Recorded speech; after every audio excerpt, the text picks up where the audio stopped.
Hello, this is Storybooks channel. New videos are posted every day. Subscribe and click the bell. Chapter 1. Toward evening, the blizzard and the storm swept over the city. Camille stepped off the bus, dragging two huge suitcases behind her. The cold wind and snow hit her face, and her feet were drenched in the lawn in no time. She stepped aside from the sidewalk to look in one of her suitcases for her winter boots. But a pause. Both suitcases. She realized that she had left her leather boots at her now ex-husband's house. Bad luck, she thought. But there's no way I'm going back. She reassured herself. Then her phone rang. Camille, how are you? Did you find anything? Her friend Christina asked her thoughtfully. I hope so. Paid a crazy amount of money again. Praised that the apartment was warm and clean. But it doesn't matter anymore. Even if it's cold and dirty, it can be fixed gradually. Good thing I have hands. Tired of lugging around the city with two suitcases and public transportation, said Camille. You could leave your things with us for now. And then, when you find an apartment, you could move in slowly, but you're stubborn, Christina said. Thanks, girlfriend. But I prefer to make ends meet. I wouldn't have any peace until I was in my corner anyway. Oh, I think I'm getting there. I like it here already, so close to the bus stop, Camille said, checking the house number against the note in her hand. Come on, let's get settled, if you found it. Then call me later if you have the time and inclination. Michael, I'm not going to get much sleep tonight, said Christina. Camille thought of the apartment number and found another surprise. The apartment was on the first floor, which was a great joy for her, considering her fear of elevators and occasional panic attacks. Getting into one suitcase with another, she unlocked the door with the key she'd gotten from the realtor and stepped into the apartment. The woman didn't seem to be fooled. There were no extra odors, nor were there any extra objects and texture on the walls. Camille took off on Demi's wet seasonal boots, set them aside on the shoe compartment, and walked into the kitchen. All the appliances are in place. The kitchen leads out to a spacious balcony with a pretty lighted outside. The windows on the balconies open, silently closing tightly.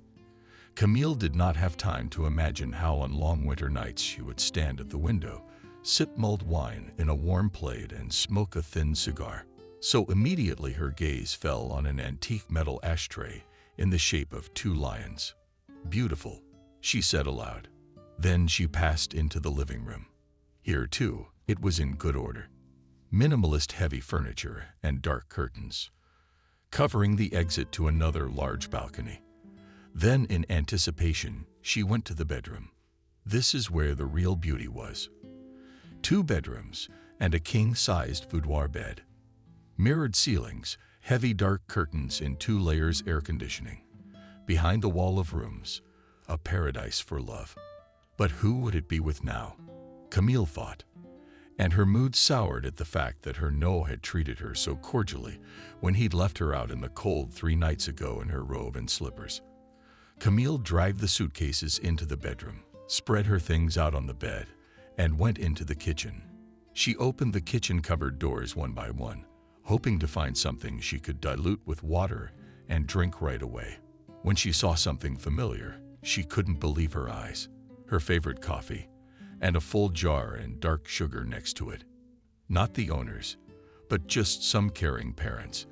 God bless them, Camille said aloud. In a couple of minutes, she was already sitting by the window, lighting a cigarette. Only her hands reached for the phone to call Christina and share the joy of the experience when she heard the sound of the door of her apartment opening. Camille froze. Had they already come to rob her? Well, it didn't sound like it.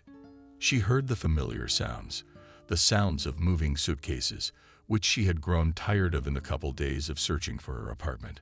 Before Camille could speculate, the edge of a black coat showed outside the kitchen door, and the heavy breathing of a man was heard. Who's there? Am I calling the police now? Camille shouted. Slowly, she grabbed the knife from the table with her hand. The silhouette hissed sharply, and then there was a rumble. There were sheets of paper lying on the floor, and on them glasses not thrown. The guest in one shoe, and with trembling hands revealed himself to be little more than he had been before. "Excuse me, who's here?" "I was promised an empty apartment," he said. "Who promised you, and why on earth would you do that?" Camille came out of the kitchen, holding a kitchen knife behind her back. Seeing her, the executive-looking man made round eyes, and then his face contorted with nervous tension. "I was just given the keys to the apartment by the realtor I and honestly paid, and a considerable amount. We even signed the contract. It's in here somewhere," said the man, and started going through the papers on the floor. Camille, meanwhile, picked up the piece of paper she had just put in front of the mirror in the hallway and poked the man. "Here is the contract, also signed and stamped from the payment receipts, which means I've already taken the apartment. You'll have to leave it. Otherwise, I'm calling the police," Camille said. "I'm sorry, there's been a misunderstanding." "Why call the police when you can call the rector?" said the man, and nervously started tapping on his phone. Well, just a second. What was her name?" "Evelyn, I think." "Yeah, Evelyn the realtor. That's what I had the man spell out." Camille rolled her eyes and sat down on the pooch in the hallway. The first beep went off, and then the answering machine cheerfully reported that the subscriber's machine was turned off or out of range for Nave customers. "I don't get it. I can't get in touch. Can we call from your phone?" asked the man in confusion. "What else? How about the keys to my safe or my heart?" Camille quipped. "I'm sorry, but you can't just leave it like that. I've been lugging this suitcase around for 3 days, and today I was sure I'd be staying here. I don't want to be out on the street at night. I don't have time for that. I have a big event tomorrow. I'm a speaker. I can't afford to spend the night at the train station." The man started to get nervous. Camille looked at those trembling hands and felt her bewilderment slowly dissolve. But her brain told her that leaving a complete stranger in the apartment was the height of folly. "Have hotels been canceled in this city?" Camille asked. "But that's not fair. I paid my rent fairly. What about other people's responsibility? Do you think that's normal?" asked the man. Camille rolled her eyes once more, took her phone out of her pocket, and asked for the realtor's phone number. The pattern was the same. First a short beep, and then the answering machine answered. "Congratulations, you've been scammed," she said. "I see no reason to be sarcastic." The man changed his tone to a more menacing one and took off his coat. "We'll have to deal with this tomorrow night, after I finish some important business. Tonight I am generously leaving you to sleep in my apartment, and tomorrow afternoon you will move out leisurely," the man said, taking off his shoes. Now Camille's eyes rounded. "You're a boor, but you look like an intelligent and well-mannered man," Camille said. "Actually, I was the first one to take this apartment, and I've even settled in. My things are all over the place. I'm sorry, I don't have time to put up with a woman's whims. I need to rest," the man said, and dragged his suitcase into the living room. "What if I call the police? How's that for rest and preparation for your performance?" Camille quipped. "If you would be so kind. Let them deal with unscrupulous realtors at the same time.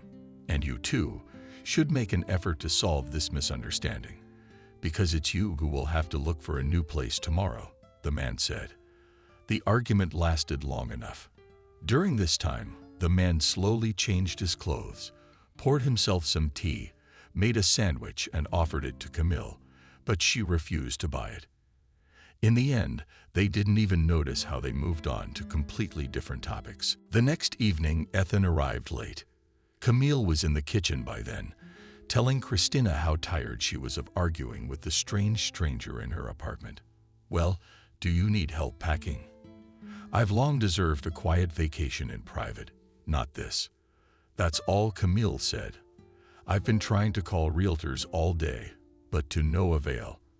I went to their office in the evening and the door was sealed. The people in the office next door said there was a bunch of crooks in there. They managed to fool a lot of people. There were a few more people like me in there," Ethan said, "and hundreds of other real estate offices have been canceled around the country." You realize that the main thing in this matter is not to punish the guilty, but to find another place to live, to vacate my apartment. Asked Camille with bewilderment. I can send the same question to you. You are the one who suffers from my presence. I like everything here. The apartment is cozy, location is good. Everything is within walking distance, and the price is reasonable. And if you find another one and have fun, it will be a beauty.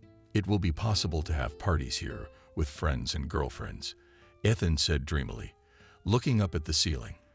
A week passed in the daily arguments. On one of the usual evenings, Ethan sat at the table in the kitchen and ate a pie Camille had made. It was delicious. It had been a long time since he'd had one of these. Mom used to make it a lot. A first course, seconds, and the obligatory delicious pastries and fillings. I don't feel like I've started a new life at all. Running away from Vanessa's tantrum, I found myself in the clutches of Camille. You women are tricky creatures, aren't you? He was talking about Lena's mouth with a napkin. Look at him. What kind of father does he have in his clutches? It's called dependency, boorishness, and unprecedented impudence. But I keep hoping you'll wake up and get your own apartment, Camille said. And I'm fine with it from the start. If someone is uncomfortable here, that person has every chance of being evicted any minute. I promise not to let that happen, said Ethan, putting away the dishes in the sink behind him. Camille waited for the moment when Ethan would leave the dishes in the sink and head into the living room. It would be the perfect excuse for her to blow his brains out, give him a big fight, and force him to find a new place to live. But Ethan put on his apron and began washing the dishes. When he got to Camille's favorite glass, which usually stood on the windowsill, he wrinkled his nose. How do you drink from such a dirty glass? It's all brown on the inside, and there are so many undertones on the outside. You'd think a young woman and a toothless old woman would drink out of it. I can imagine how much coffee accumulated on the floor while you were drinking so ugly, he said, carefully cleaning the glass with a hard sponge. Camille realized she was running out of arguments, and there was nothing left to pick on.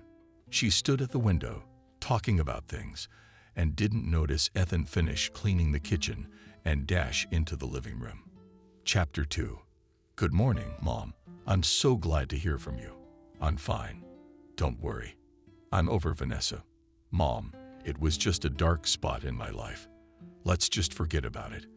I personally want to start a new life. Ethan was on the phone on the morning of his day off. Camille woke up to a noise and came out of the bedroom. Olya, it's okay that you're not alone. And anyway, what kind of sacrilege is it to talk on the phone early in the morning on a day off? She was outraged. Mom, wait. I have a bit of an obstacle, Ethan said. With one hand, he covered the phone speaker, and with one hand, he tried to throw his robe over himself. Camille, I'm so sorry. I didn't think about it. And I didn't think about you.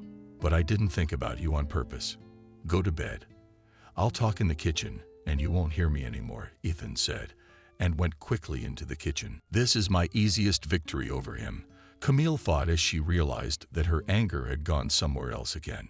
She'd expected a long argument, as they'd had from the first day. But today Ethan had behaved in a most unexpected way. Camille went back to the bedroom and went to bed. The apartment was completely silent, but it was as if sleep had fallen away.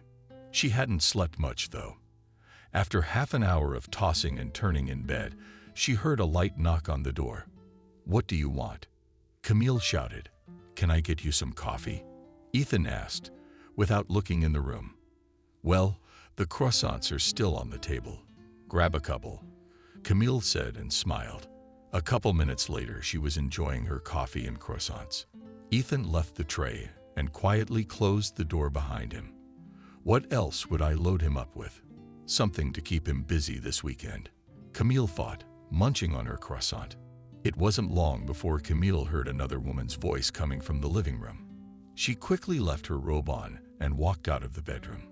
On the couch sat a woman of advanced years dressed, quite elegantly, studying her surroundings with curiosity. Ethan was fiddling in the kitchen. Camille stood silently in the doorway. Hi. Ah, you're a beauty. We've finally met. Didn't Ethan even tell you you were home today? Said the strange woman and gave Camille a little hug. Hello. And this is us talking about everything. Ethan, said Camille and went into the kitchen. He was taking his time setting the table. Are you up already? Sit down. Have breakfast with us. Mom came to visit me, said Ethan. Hello, neighbor. What, Mom? Is it okay that you should move out of here in the first place, instead of gathering all your relatives here? Whispered Camille. Ethan put his index finger to Camille's lips. Mom has heart problems. I didn't tell her I'd split up with my fiancé. She hasn't seen her. If she finds out I didn't work out again, she'll feel bad. That's when we're gonna have a real problem, because then I don't want to send her home. Like a good son, I'm gonna want to keep her here until she recovers and take care of her. So choose either keep quiet and play the role of my fiancé or peace, and quiet won't be soon enough, Ethan said. Camille rolled her eyes again, took the empty skillet from the stove, and made a slight gesture with a hint. I'd be with you like this right now, without a second thought. You think I ran away from my tyrant for a good life? I wanted to live for myself. I've been happy for 3 days tops, and then your mom has to go home. And ideally you followed her. Camille took a couple more from the table and went into the bedroom. Failed in bed. It took until almost evening for Camille to get bored. She cleaned herself up and left the bedroom, and there was beauty going on in the kitchen. A woman in an elegant dress is busy in the kitchen. She has something cooking on the stove, something baking in the oven. She herself is chopping vegetables in intricate shapes. Camille stood silently at Camille's door. What are you doing up? You've had a good rest. Dinner will be ready soon. I've decided to treat you and Ethan to my specialties tonight, she said. Jenna, that's all very nice, but please don't mess around in my kitchen anymore. As a wise woman, you must realize that two hostesses are usually cramped in the same kitchen. So please be understanding, she said. Cross your arms over your chest. You're right, I was a daughter-in-law myself. I had a mother-in-law too. I remember what it was like to be constantly interfered with. But I promised myself then that I would never allow that with my only son's wife. Personal boundaries between loved ones are paramount. But today is an exception. You both work. You've been restless. I've been wanting to do something nice for you all week, Jenna said, accompanying her speech with a charming smile. Where's Ethan? Camille asked. Sits down on the edge of the sofa. He went to take out the trash, and he's going to the store. You're both going to work early tomorrow. I want to make hot pancakes. There's no flour, no sugar, no milk left, said Jenna. You can make them for Ethan. I don't eat pancakes, or rather, I don't eat pancakes of the kind that other people usually make at my place, said Camille. What are they? Why go to all this trouble? Are you on a diet? Why do you torture yourself like that? And over there, slim as a dough, said Emily. Camille rolled her eyes again. No, I'm not on a diet. Yes, I'm happy with my figure. That's not the issue. I just don't like heavy foods. And white flour, and milk and sugar are among them. Please understand.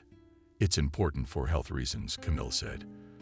Camille hoped her whimsy would make the woman turn away and distance herself. But the opposite happened. She showed genuine curiosity about Camille's eating habits, asking one question after another and listening attentively. Camille was even surprised. In 3 years of eating right, few people had listened to her with such interest. Usually all she hears is advice to forget the rules and eat whatever her heart desires. And this woman surprises her with her open mind. Jenna listened attentively to Camille and then took action. Well, then and now I'll call Ethan and have him buy buckwheat flour, plant milk, and sugar substitute for you separately. We'll make you some harmless pancakes, she said. Then she put her son in charge. Camille subsequently had to endure an active hostess in her kitchen for 3 more days. One evening, Ethan and his mother were sitting in the kitchen and Camille came out of the bathroom. The kitchen door was closed. Camille unwittingly witnessed this conversation. And you, Ethan, I don't think you pay enough attention to her. That's why she's not in the mood. She's a woman and she's meant to be under a man's care, to take care of you, to keep your hearth safe.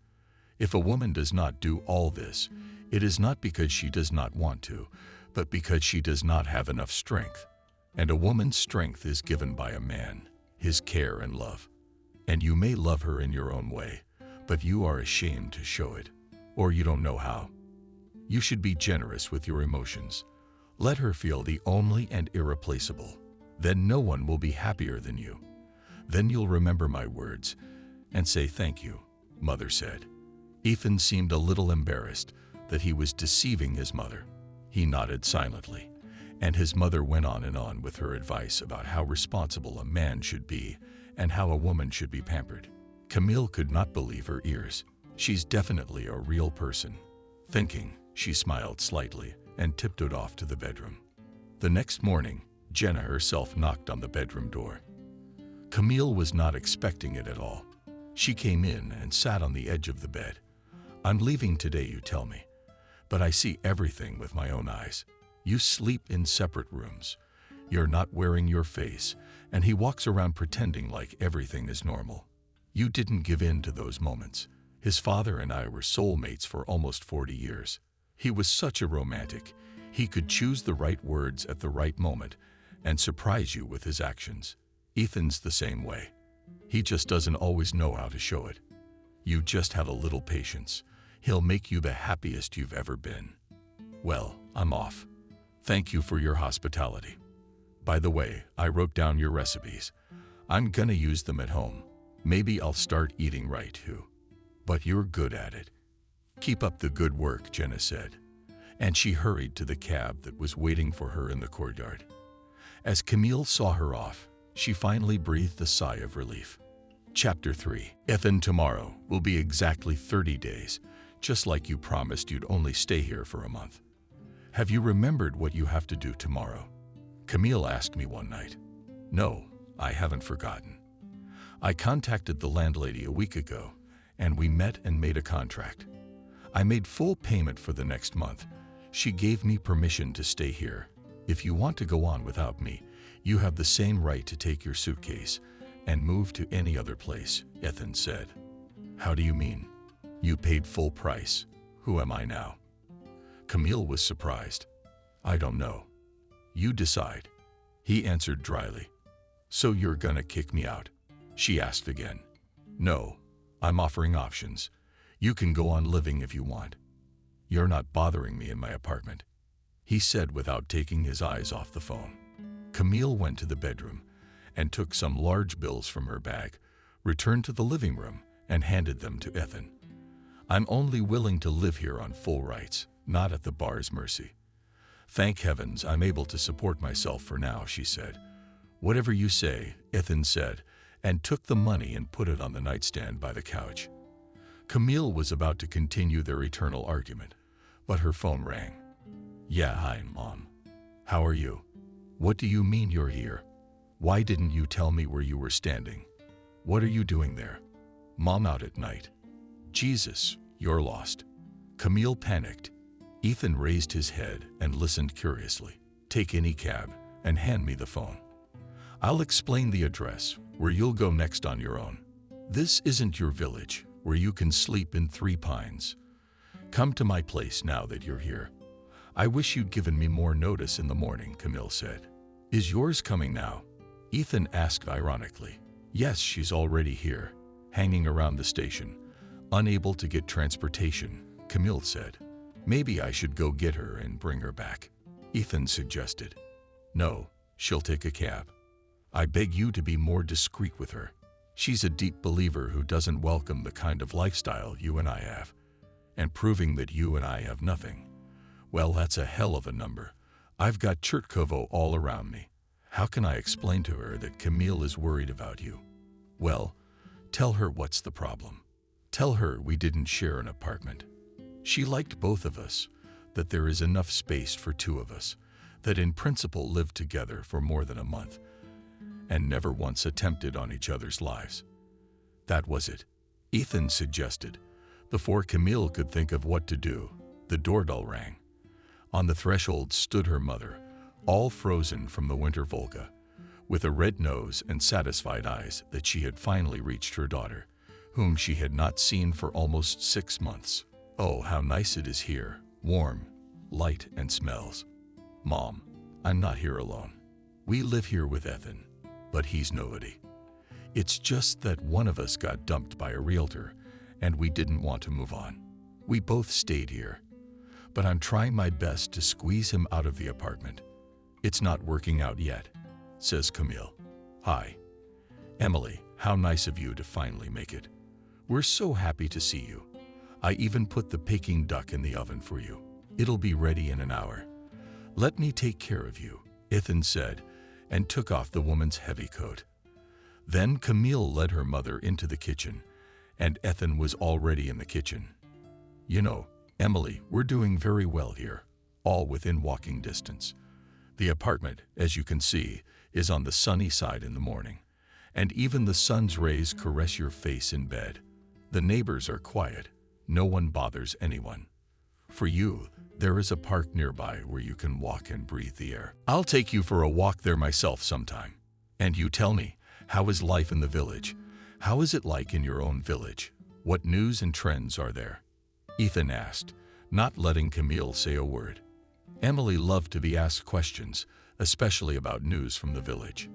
She began to tell with enthusiasm about how her neighbor Olizia's husband got drunk the other day and pounded her as the whole village undressed them.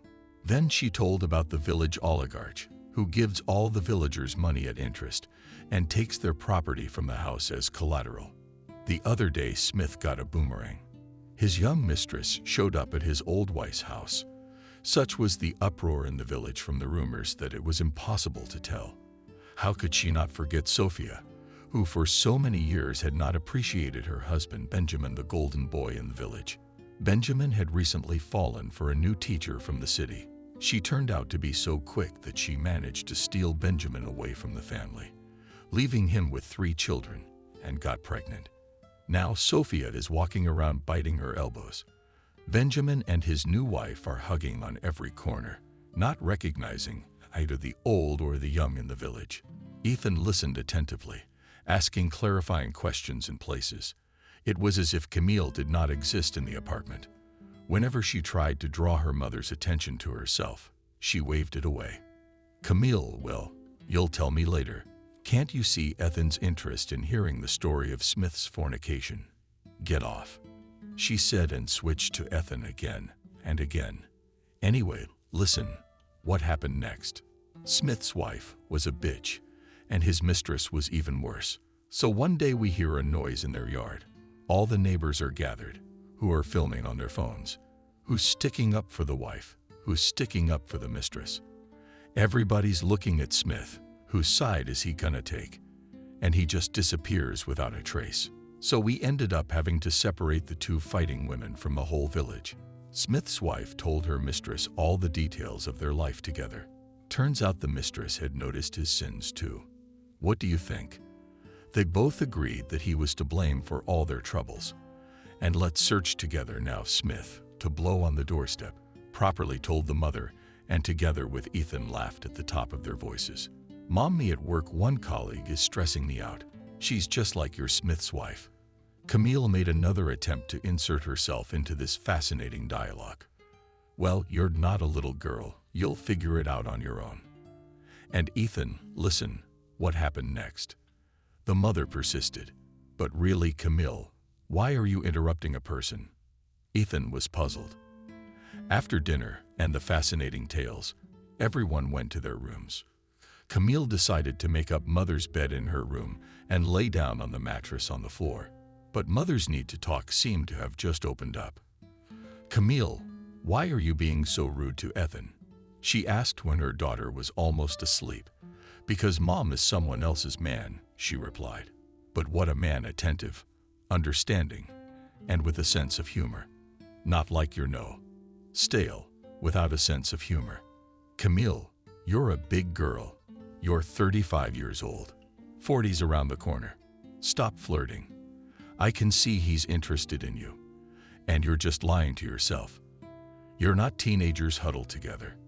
Just tell each other the truth. Live your lives like your mother said. Say what? Mom, he's just some random guy living in my apartment temporarily. He'll be here for a couple weeks at the most. Then he'll either find another apartment or go to a hotel. I'll put his suitcase out the door anyway, Camille said. You're an idiot. You don't put people like that out on the street. Before you know it, some fast one. I'll pick him up, said the mother. He's not a kitten to be picked up. If he goes to another woman, it's his will and his right. He's a grown man, and I don't know how to manipulate, Camille said. Mom went on for a long time telling various life stories with the implication that Ethan was good, and that for Camille he might be the last chance. Emily only stopped when she heard her daughter's non-loud snoring. She chooses, but she snores. Who's like that? She said and went back to sleep. In the morning, Ethan got up first and was already rattling the dishes in the kitchen. When Emily saw this, she almost lost her mind. Oh, Ethan, you fly. You're still cooking. You're my good man. Let me help you. No, breakfast is for moms. A gentleman's task is just scrambled eggs. Here's your coffee. Welcome to the table, he said. Camille was on her way to the bathroom and heard the dialogue through the open door. And Camille, that always sleeps so long, asked her mother, but how to tell? She is certainly not a lark, Ethan answered her.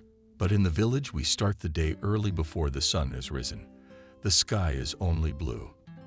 And we are already who is digging in the vegetable garden, who is blowing the cow, who is rushing to the market. Oh, that's where our life is boiling. I don't know who Camille has turned into so sleepy. I must have neglected her upbringing. I reread the mother. The touching conversations between Emily and Ethan were beginning to annoy Camille.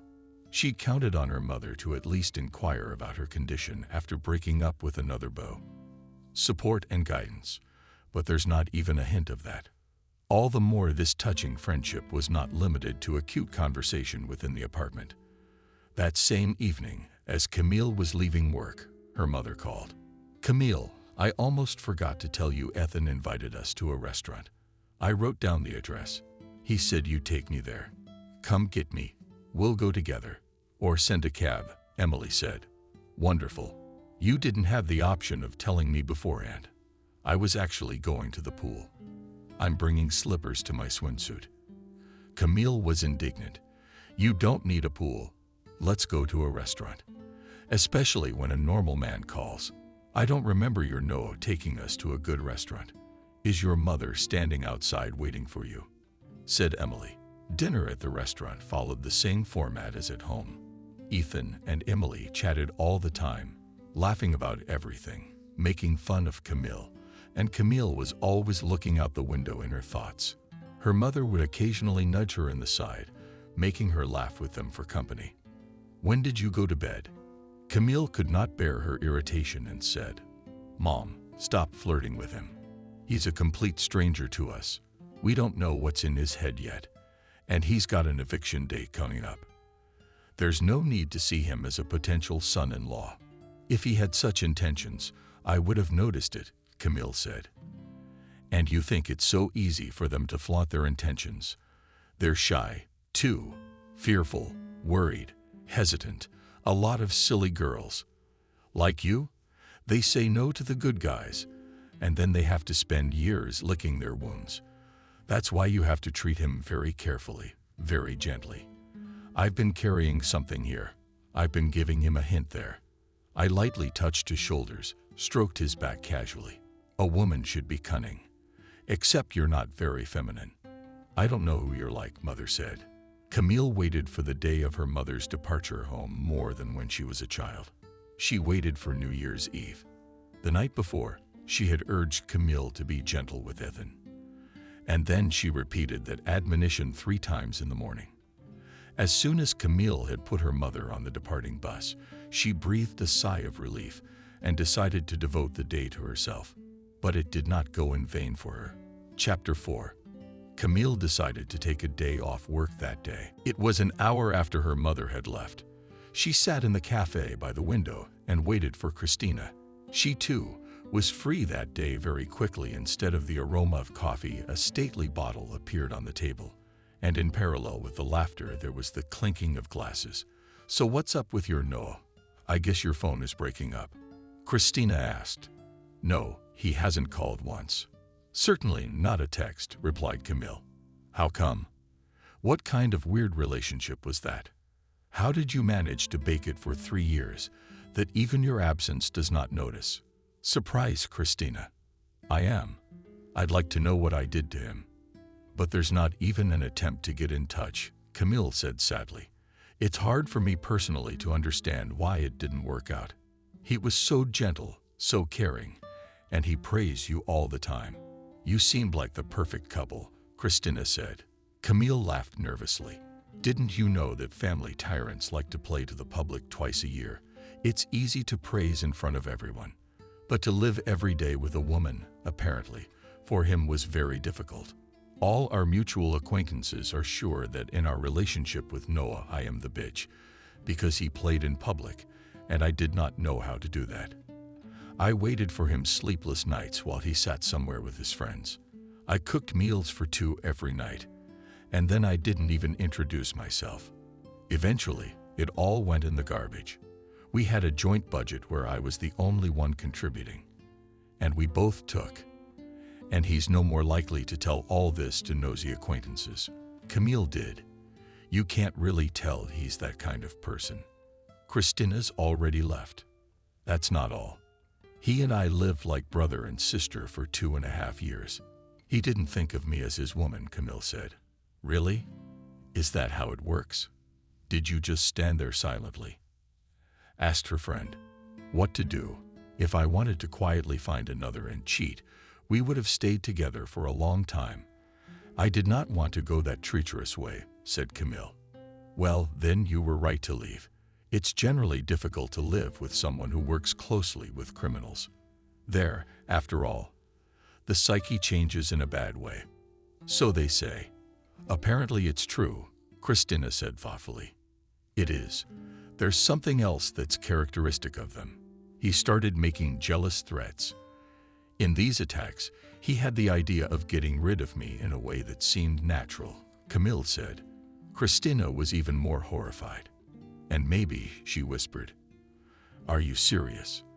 For some reason, I can't get the image of an ironic romance novel into my head. He seemed like such an adequate man to me. It's all very subtle. There are a lot of strange suicides in the news, like jumping off a roof or a balcony. Well, that's not always the case. I mean, most of the time they get help. Mine was planning something like that too. The first time he tried it, in the heat of the moment, he just lifted me up and befriended me under the guise of a truce. I didn't fight back. A couple months later, another similar scene where he lifts me up and carries me to the window. I'm perplexed. He reassures me. Let's get some fresh air. And he's holding me down. How's he doing? After a couple of months, he lifted me up, brought me to the window on the 7th floor, put me on the sill of the open window, and rocked me back and forth. It's like he's joking. At that moment, I was so hysterical that almost all the inhabitants of the house ran out into the street because of my screaming. Since it was dark, they didn't realize who was shouting. But my tyrant quickly let me go, and then scolded me that I do not understand the joke. That was the last night I spent in his company. Do you think nosy loved ones will enjoy listening to this?" Camille asked. "No, I'm just shocked. I can't imagine how a person can be so different," said Christina. "Forget it. Put it all out of your mind. Let's drink to the fact that in the future such wonderful and caring ones will not appear on my way," said Camille, and drank another glass of wine. She got home late in the evening when she entered the apartment. Her feet were wrong and her hands were not on the doorknob. Hearing a rumble in the hallway, Ethan went out to look about. "Someone we had a fun time," Ethan said. "Yeah. Do you mind? What does your opinion matter to me anyway? And why are you still here? When are you moving to a hotel or another apartment?" "I didn't order extra men to my place," Camille said, barely squeezing out each word. But Ethan wasn't listening to her. He helped her take off her shoes and put on her slippers. Camille walked with great difficulty to the living room and began searching the large table for something. Previously, everything on its surface. "Where's my speaker? I want to put on some music, and you're going to dance," she said. "Not again, Camille. It's time for you to go to bed now," Ethan said. "Oh, he used to just live on my property, and now he's bossing me around. Aren't you my apartment mate anyway? Maybe you should give your commands to someone else somewhere else, for example," Camille said to her woman. "I'm not going to discuss my personal life with you, and you need rest, not noise and noise at 0 o'clock. Or should I pour you some more wine?" asked Ethan. "You can pour your own wine, too. Just don't bother me. I don't know you."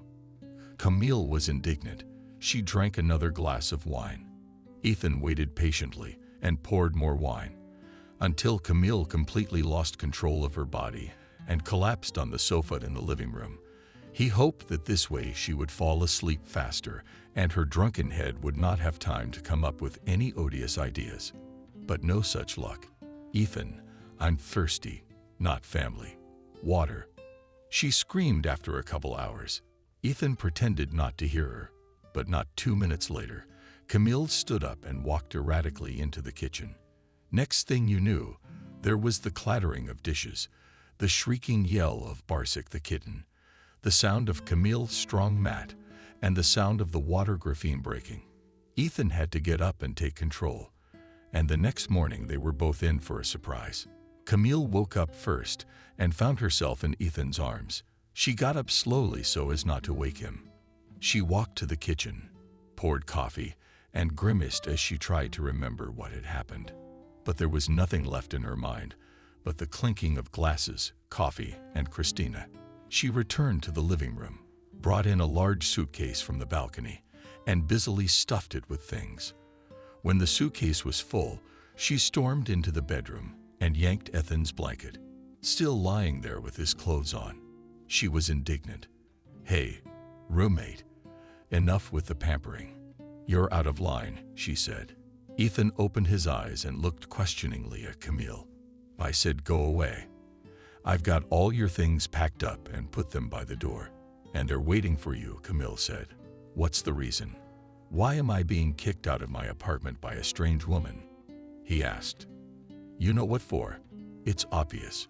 Get out before I get angry," Camille said and pointed to the exit. Ethan got up, washed and shaved leisurely, and then collected all his supplies from the bathroom. He put them in his suitcase as well, and then quickly left, slamming the door. The unexpected began a couple days later. The memory came back unexpectedly. Camille was on the phone telling Christina about how she had cleverly kicked this Ethan out the door for taking advantage of her defenseless drunken state. Suddenly a picture started to form in her head. She came in drunk, then wine in the fridge, then spilled in the living room. Ethan lay on the floor. Then there was a long chatter from her, and an incomprehensible one at that. Then she got thirsty, then went to the kitchen, broke some dishes, but she couldn't drink on her own. And that's when she realized how weak and defenseless she was, that she couldn't even draw water from the tap on her own. So she sat on the floor and started crying loudly until Ethan came and helped her to drink water. But the hysteria didn't end there.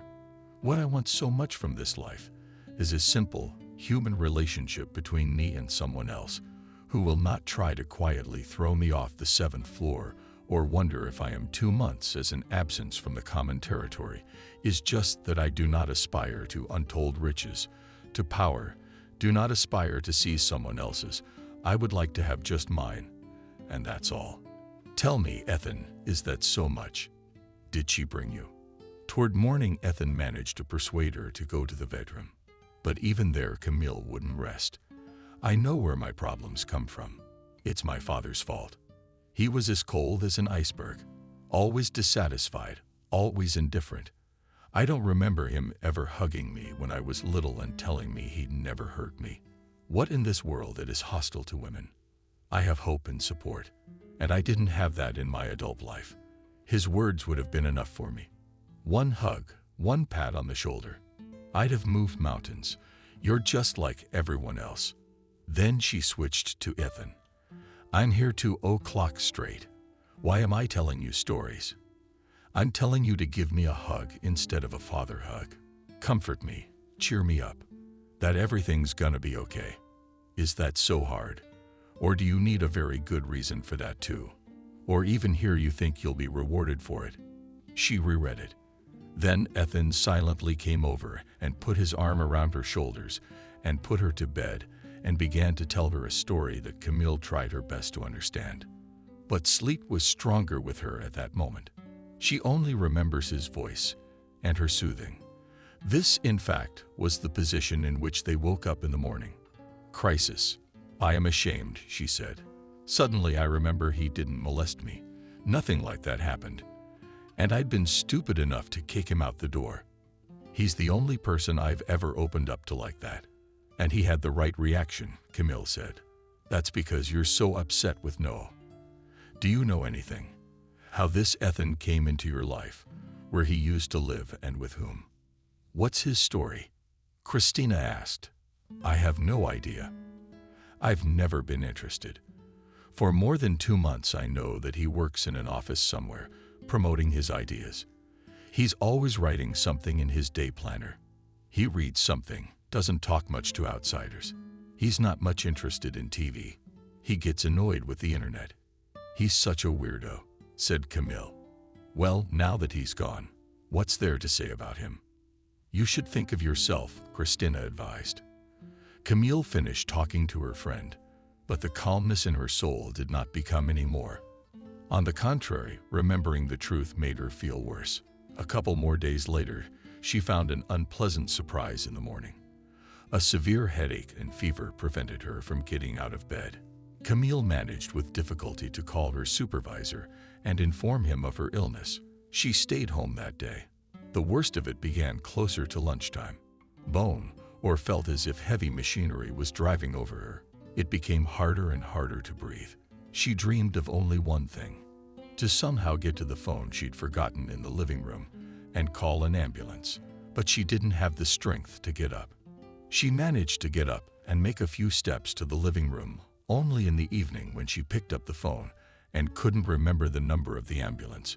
But she managed to get through to the last contact in the phone book and make some sounds before she fainted. She woke up in the hospital. How did you manage to catch a cold like that? You were running a fever. When I got here, said Ethan, who was standing guard outside the room while the doctors tended to Camille. I don't know how it happened, but it was so awful I was sure I wasn't going to make it. I called you to let you know that my body had not been left for long undiscovered, she said. Camille was discharged a week later. All this time, Ethan visited her every day before going home. She told him you wouldn't be sorry to leave a sick woman to live alone. What if something else happens to me? Actually, the sick woman herself kicked me out of the door. After struggling with her for a long time, a man also has a limit to his patience. It turns out, Ethan answered her, go back and live as long as you want. You're not bothering me anymore, Camille said. Ethan paddled out of the hotel the same day and came back to Camille with his suitcase. What a mess you've made of the apartment in a week. I told you to buy a good hair mask, or to walk around at home with your hair tied up so it doesn't cling everywhere, he resented, while he made a habit of doing the house cleaning alone. Can I help you? Camille asked, occasionally lifting her head from the couch and distracting herself from her game on her phone. Please don't get in the way. Ethan answered her, picking up Camille's scattered belongings. Fine, if you don't want to, that's fine. I'd better take care of dinner and lunch. As long as I feed you and me deliciously, Camille said. Ethan thought it would be nice to finally taste something from this woman's hands. It was nice to be able to share in the household chores. He did the rest of the general cleaning with great enthusiasm, in anticipation of Camille's specialty. But when he was almost done cleaning, the doorbell rang. I'll get it myself. I'm on my way, shouted Camille from the bedroom. Hello. Why is it taking me so long to complain about your service? The pizza must have gotten cold too. Camille was indignant as she took her Ethan order. Enough with the mop. Come on, let's go eat. I ordered rolls and pizza, she announced solemnly. Chapter 5. Why didn't you take offense when I kicked you out? Camille asked. A few days later. I didn't even think about it. It's not my first priority right now. I'm at an important stage with my projects. I'm concentrating on that, replied Ethan. And if there were no projects, would you be offended? She asked again. If there were no projects, I would invent them. Otherwise, one is left to live with resentments towards women and figuring out relationships with them, Ethan said. I have a proposal for you. Unless, of course, you have another woman on the horizon. But I don't think there really is. She looked at him questioningly. You're right. I've been alone since things didn't work out with Vanessa, Ethan said. Why don't you and I try to trust each other and go on with our lives together? If it doesn't work out, we'll just tell everyone we were just roommates. And if it works out, fine, Camille said. I agree. I suggest we celebrate tonight at a restaurant, said Ethan. It's so simple. You hate the way I throw things around the apartment. I rarely cook at home. I sleep in until dinner time. I forget to buy groceries on weekends. And that's not my entire list of abilities. You're just signing up for this? Camille asked. Camille, let's put it this way. You and I are old enough not to play psychological games. We'll try to think about it sometime. If you don't feel like doing something, don't do it. If you feel like sleeping, sleep. Because chances are you'll want to do something afterwards. I know that because you don't force yourself to do anything either. Especially not forced to answer all your trick questions. Trust me, it drains my energy. And you too. I prefer to use my energy for business. If you can, recognize this moment and accept it. And we leave for the restaurant at 7:00 p.m. sharp, Ethan said. Chapter 6. It's been 6 months. Mom, I think the day I moved into this apartment changed my life. Things are good with Ethan. He's still all business. I'm trying to get more rest. It turns out that when I'm rested, I'm better at other tasks. I started cooking at home more often. I collect things for myself because it's a shame to see Ethan coming late from work and putting the apartment in order with a sullen face. Camille told me, and I told you there was a point in sticking with him. You just wouldn't listen. I was just in time to be rebuked by Emily. No, Mom, in those days I really wasn't ready to even consider him as a mate. It all worked out because we gave each other enough time and didn't obsessively show ourselves, as it were, Camille said. And with the one he had before, by the way. Who is he? Where did he live before you? What's on his mind? What are his plans for the future? Did you even ask about that? My mother asked. No, I didn't, Camille said. Well, you should. It's the 4th time you're not yours, and your mind hasn't grown a bit. Just don't cry to me tomorrow that you're left at a broken trough again. Then why did you waste so much time? If you don't know any of the facts of his life. The mother was indignant. Mom, you were the one who was friends with him and talked to him for a week. You were the one who talked for hours on end. I thought you had at least had time to learn more about him. Since you were pushing me into a relationship with him, what were you thinking at the time that Camille was angry about? But I looked at the way he is on a day-to-day basis. He's not rude. He doesn't swear. Treats everyone with respect. Well-mannered. I was impressed. How would I ask him about his past? What am I his age? There have to be boundaries, right? I'm pretty good with that. Such details should have been asked. You, my daughter, my well-off mother said. Camille was surprised at the end of the conversation. She was sure her mother would be pleased and wished them happiness in the future. Instead, she dwelled on his past and on Camille's possible lapses in regard to her new chosen one. Camille decided to talk to Ethan about everything and to check him out better at the same time. With these thoughts in mind, she went to his office unannounced. She intended to see his place of work at last. You're here to see Ethan.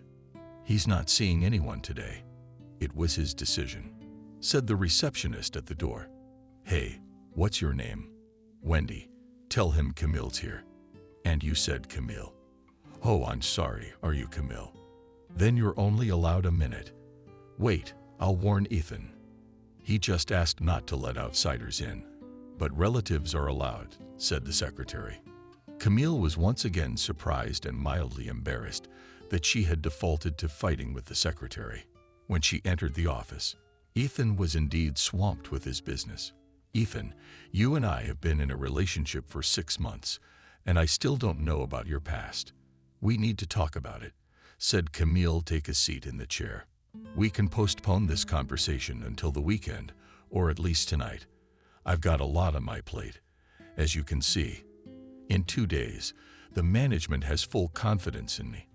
I must not fail in this task, Ethan said. I don't understand. Do you care about me or your job? Camille asked with a puzzled expression. Ethan sighed heavily, closed his laptop and said, My life is not limited to just my job or just a woman. I just realized something. It turns out that when I'm put in front of a choice, I lose my strength. On that and this front, there are opportunities in the future not to put me in front of such a choice. Honey, Ethan asked, or is it an impossible task? Do you think you were interested in a man who has no ambition, or a man with only relationships on his mind? By the law of logic, such a man would have too many expectations for a relationship and would torment you. In my mind, which one would you choose? Camille thought about it. I realize something else right now. You don't like being forced to choose only one aspect of life either. But we all want all facets of life to be full and right. He kept talking. I still don't get it. I don't like your multiple explanations. Just tell me in a nutshell what happened earlier in your life. How did you end up with me? What are your plans for the future? And that's it. I won't have any more questions, Camille said. You and I will talk about all of this on our day off at the restaurant table. For now, I'll see you later. Uncle Ethan has to work, he said. You're right. Camille's out the door. Camille, I'm sorry. I didn't mean to disturb you. Would you like some tea or coffee? Asked the secretary. Thanks. I'll go. You can't bother me, Camille said with her lips. No, you don't think so. Family members of our team are always welcome in the office. It's just that it's that time of year, and Ethan's really busy. If you'd like me to give you a little tour of our office, said Wendy. And no, thank you. I'm not interested, Camille said and left the office, slamming the door. She barely waited to leave the business center, almost dropping her phone. Christina, but pick up the phone. Finally, she muttered. Camille, what are you doing? Like a madman. I managed to call 3 times in 2 minutes. Christina answered. Christina, you have no idea what just happened. I can't believe this isn't a movie. Anyway, I decided to exercise my inner goofball today and went to Ethan's office to have an urgent relationship talk. Turns out his secretary knows me and got me in to see him, even though he wouldn't let anyone else in. He promised we'd talk about the relationship over the weekend, but I pretended that I was offended and didn't understand and all that. And then the secretary offered tea, coffee, a tour of the office and all that. Anyway, I felt like some kind of important lady in this office. I think he's broadcasting to the whole house, Camille said. That's right. That's the way to handle them. Are you gonna hold on to your victory till the weekend? Like you don't understand anything and you insist on explaining the relationship. It works well on them, Christina advised. Not 3 days later, Ethan himself suggested to Camille that they talk about what she was so fiercely interested in over the weekend. By lunchtime, they were sitting at their favorite restaurant, and Camille pretended she was still offended. I was walking back from my part-time job as a student. It was over a bridge on the embankment, and it was late. There's a thick fog. It's freezing rain. I was walking along the bridge and saw a girl 2 steps away from me trying to climb over the concrete railing of the bridge, but there was only a precipice and a raging river below. I managed to take a couple wide steps to hold on to her by one arm. She was demanding that I let her go. I realized that if I let go, she would race off the bridge. I forcefully pulled her off the edge of the bridge. Then she cried and told me she was tired of life. I started to ask her what had happened. She was an ordinary student of 22 years old. She didn't have any particularly difficult problems in her life. Nevertheless, she decided to leave her life. I was very young and did not realize that this problem would be with us for life. I was sure that I could awaken her interest in life, so gradually we got used to each other. Then we entered into a relationship, but it was a difficult one. Vanessa was pathologically jealous. I tried not to give a reason, but then there were other claims. That and not enough attention. Then it is too much. Then and want to give up everything and stay at home. I make her live in a reclusive feeling. After marriage, nothing changed for the better. On the contrary, everything got worse. One day, she asked me to leave and leave her alone. We agreed to take a break for 1 month, but not a week later, Vanessa came to my work and made a scandal on the grounds of absolutely unreasonable jealousy. I barely escorted her out, put her in a cab, and sent her home. That same evening, she sent me a picture of herself from the precipice of that very bridge. I was frightened, and I rushed over a few minutes later at breakneck speed, breaking all the rules and risking my life. But Vanessa wasn't there. I called every hospital and emergency room. Vanessa wasn't there. I later got the idea to go to our apartment, where she lived alone for the time being. When I arrived, she was sitting with a strange man drinking, complaining to him about her plight, and killing her husband sensually. That is about me. The man left immediately. I was going to talk to Vanessa calmly, but she started threatening again from the balcony. That was just one episode from our life together. How many episodes were there after that? One day I got to the bottom of it. Vanessa would get depressed from time to time. I urged her to see a doctor and deal with the problem. In response, she threw another huge tantrum and took offense that I thought she was inadequate. I then gave her another month without him present to calmly think things through. She ended up seeing a doctor, signed up for psychotherapy, and went to sessions faithfully. One day she was right for a deeper conversation and told her worst secret. Vanessa lived with her mother, who was not distinguished by high moral responsibility. She often brought men into the house who immediately became a cohabitant. One of them turned out to be a scoundrel. He molested. When Vanessa was a teenager, when Vanessa told her mother about it, she advised her to keep quiet and not to stir up any more strife between her and the man she loved. This only unleashed her hands, which made her have to fight the terrible threat alone. On those days when her mother was not at home and her stepfather stayed home on purpose, she would immediately go outside. Sometimes her mother did not show up until late at night. On such days, Vanessa would hide in a neighbor's abandoned barn. One day a neighbor suddenly came in and found the girl trembling with fear. She was even more frightened. Then the neighbor brought her into the house and asked her what happened. Vanessa was afraid to tell the truth, so she lied that her mother had punished her for a double at school. The neighbor told her off. He told her to study hard and brought her back home and handed her over to her stepmother. Vanessa realized that day that she had nowhere to turn for protection. At that moment, she made a firm decision to fight for herself. And the next time her stepmother gave her an obscene look, she went up to him herself and whispered that if he only touched her, she would poison him. As proof of the seriousness of her intentions, she showed a bubble from the entryway, into which Vanessa diligently slept some penicillin. The stepfather wasn't confused either. He snatched the vial out of Vanessa's hands. At the same moment called her mother home and threw a tantrum that her daughter was going to poison him. The mother recalled that she had recently slandered him for harassment. The stepfather put the mother in the position of choosing either her daughter or him. The mother chose the man without a second thought and said nothing to her daughter. Vanessa spent a few days thinking about it, and after a week, she found herself not wanting to get out of bed, not wanting to eat sleep. Nothing works. I don't feel like living at all. This was the first episode of her severe depression. Vanessa was unlucky that her mother was visited by her own sister in those days. Her aunt took her into town and showed her to specialists. Those helped the girl. She was able to return home and catch up with her grades. But one day, one of her classmates told her that Vanessa was crazy because she had been treated in a mental institution. The others laughed. But the cruel teenagers liked the idea so much that her name was changed to Psycho, branded Vanessa. No one was friends with her. No one socialized with her. When she became a student, she found out that the story of her illness and about psychotherapeutic treatment was told to everyone by her mother. This event was once again the cause of a new depression that led her to the bridge cliff. Vanessa told me everything.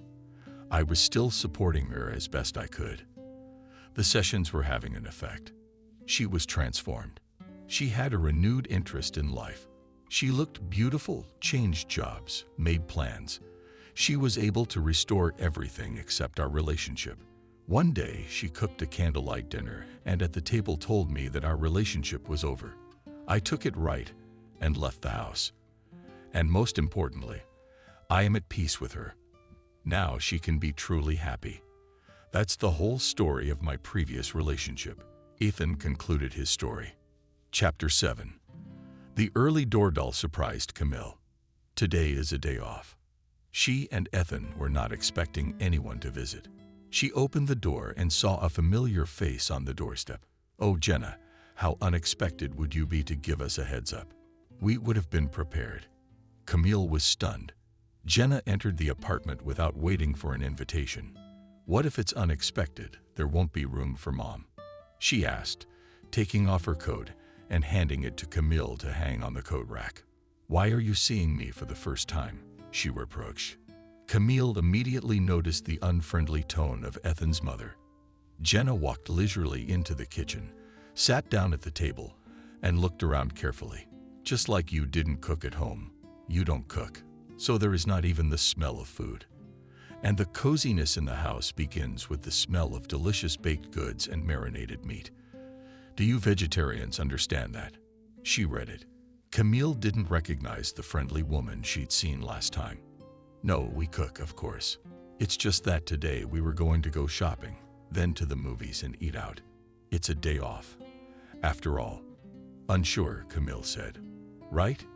It's a day off, so Ethan should be resting, not going shopping and going to the movies. And I'll probably have to cook," Jenna told me, rolls her eyes. Seeing their mother's mood, they had to cancel their plans for the day off. Jenna started a big cookout at the same hour, all the while wailing, "But do you expect me to have grandchildren, or do you have a problem? It's not a small age. The fourth tend to trade now unlikely to get," she said. "Camille, we're not planning it yet. We're just in a relationship. We're not even married," Camille said. "That's a good thing, because you've seen the one he's married to. She enjoyed herself for almost 10 years. And then she said goodbye. She wanted a new adventure. No luck. My son has no luck. Breaking down the wall. What's wrong with her? Did you say something wrong to her?"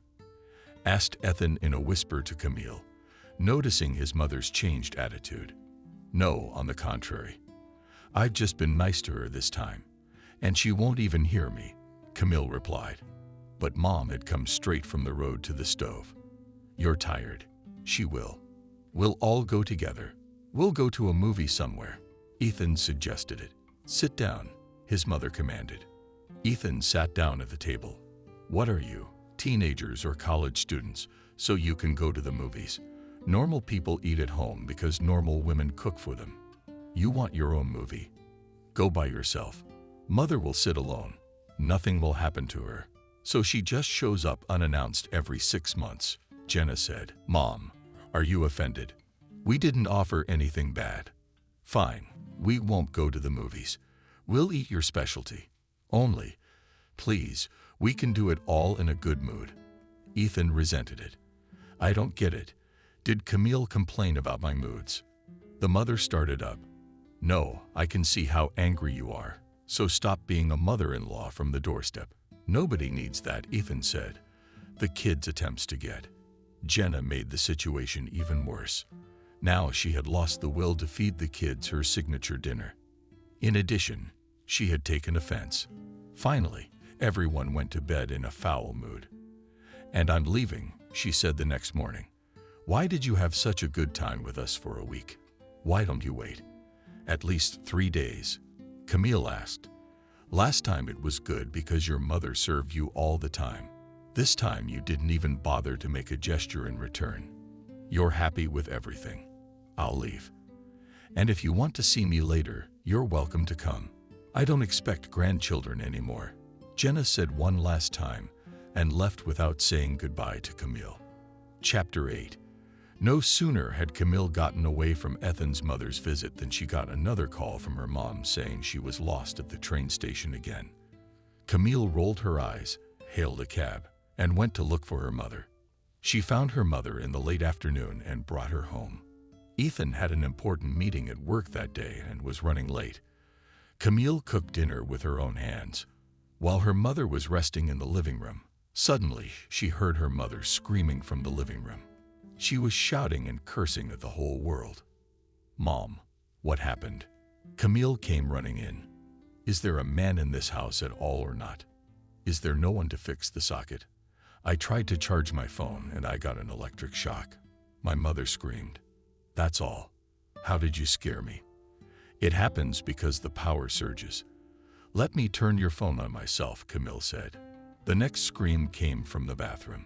Camille came running back in terror. "I can't get the shampoo. It's at the other end of the wall. You couldn't nail another shelf closer to the tub." Emily Ethan was going to nail it, but he's always busy at work. Camille excused herself. "If you don't have time to nail it down, you should at least rent another apartment where the shelves are already nailed down. I'm not talking about the fact that a family should have its own apartment," resented her mother, squeezing shampoo onto her head. At dinner, Camille was going to tell her mother more about Ethan's plans, about how hard he was trying, and what he was accomplishing. But her mother started talking about him first. "Does he often stay out late like this?" Emily asked. "No, not often.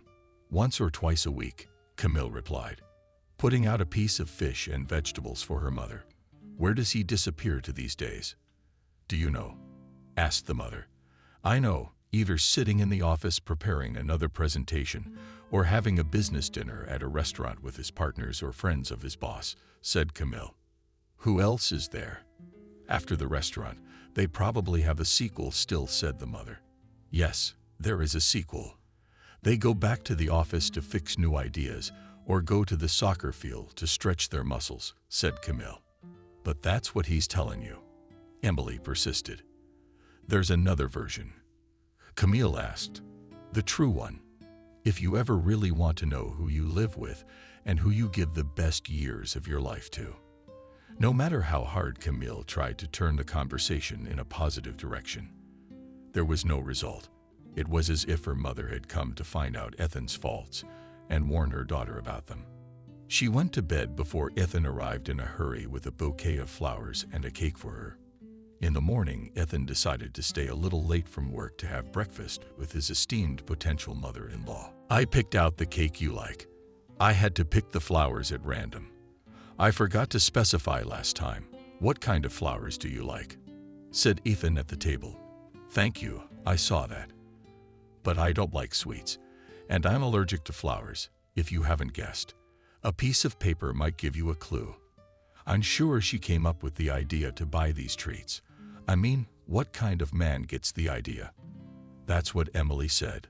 "Mom, I didn't tell Ethan anything. He really bought everything himself," Camille said. "And you weren't asked. You'd better think of something more important," said her mother, without changing the concrete expression on her face.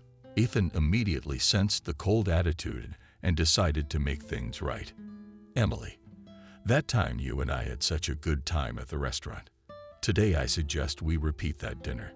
But before we do, why don't you relax? Here's some money. If you want, go shopping with Camille. Go to the spa if you want.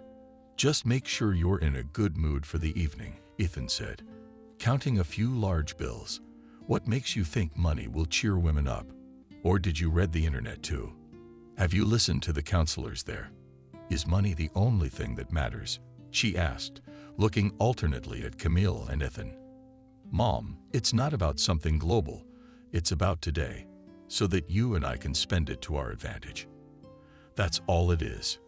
There's no global meaning to it anymore," Camille said. feeling her awkward situation brewing. And you don't say anything. When does a mother talk to adults?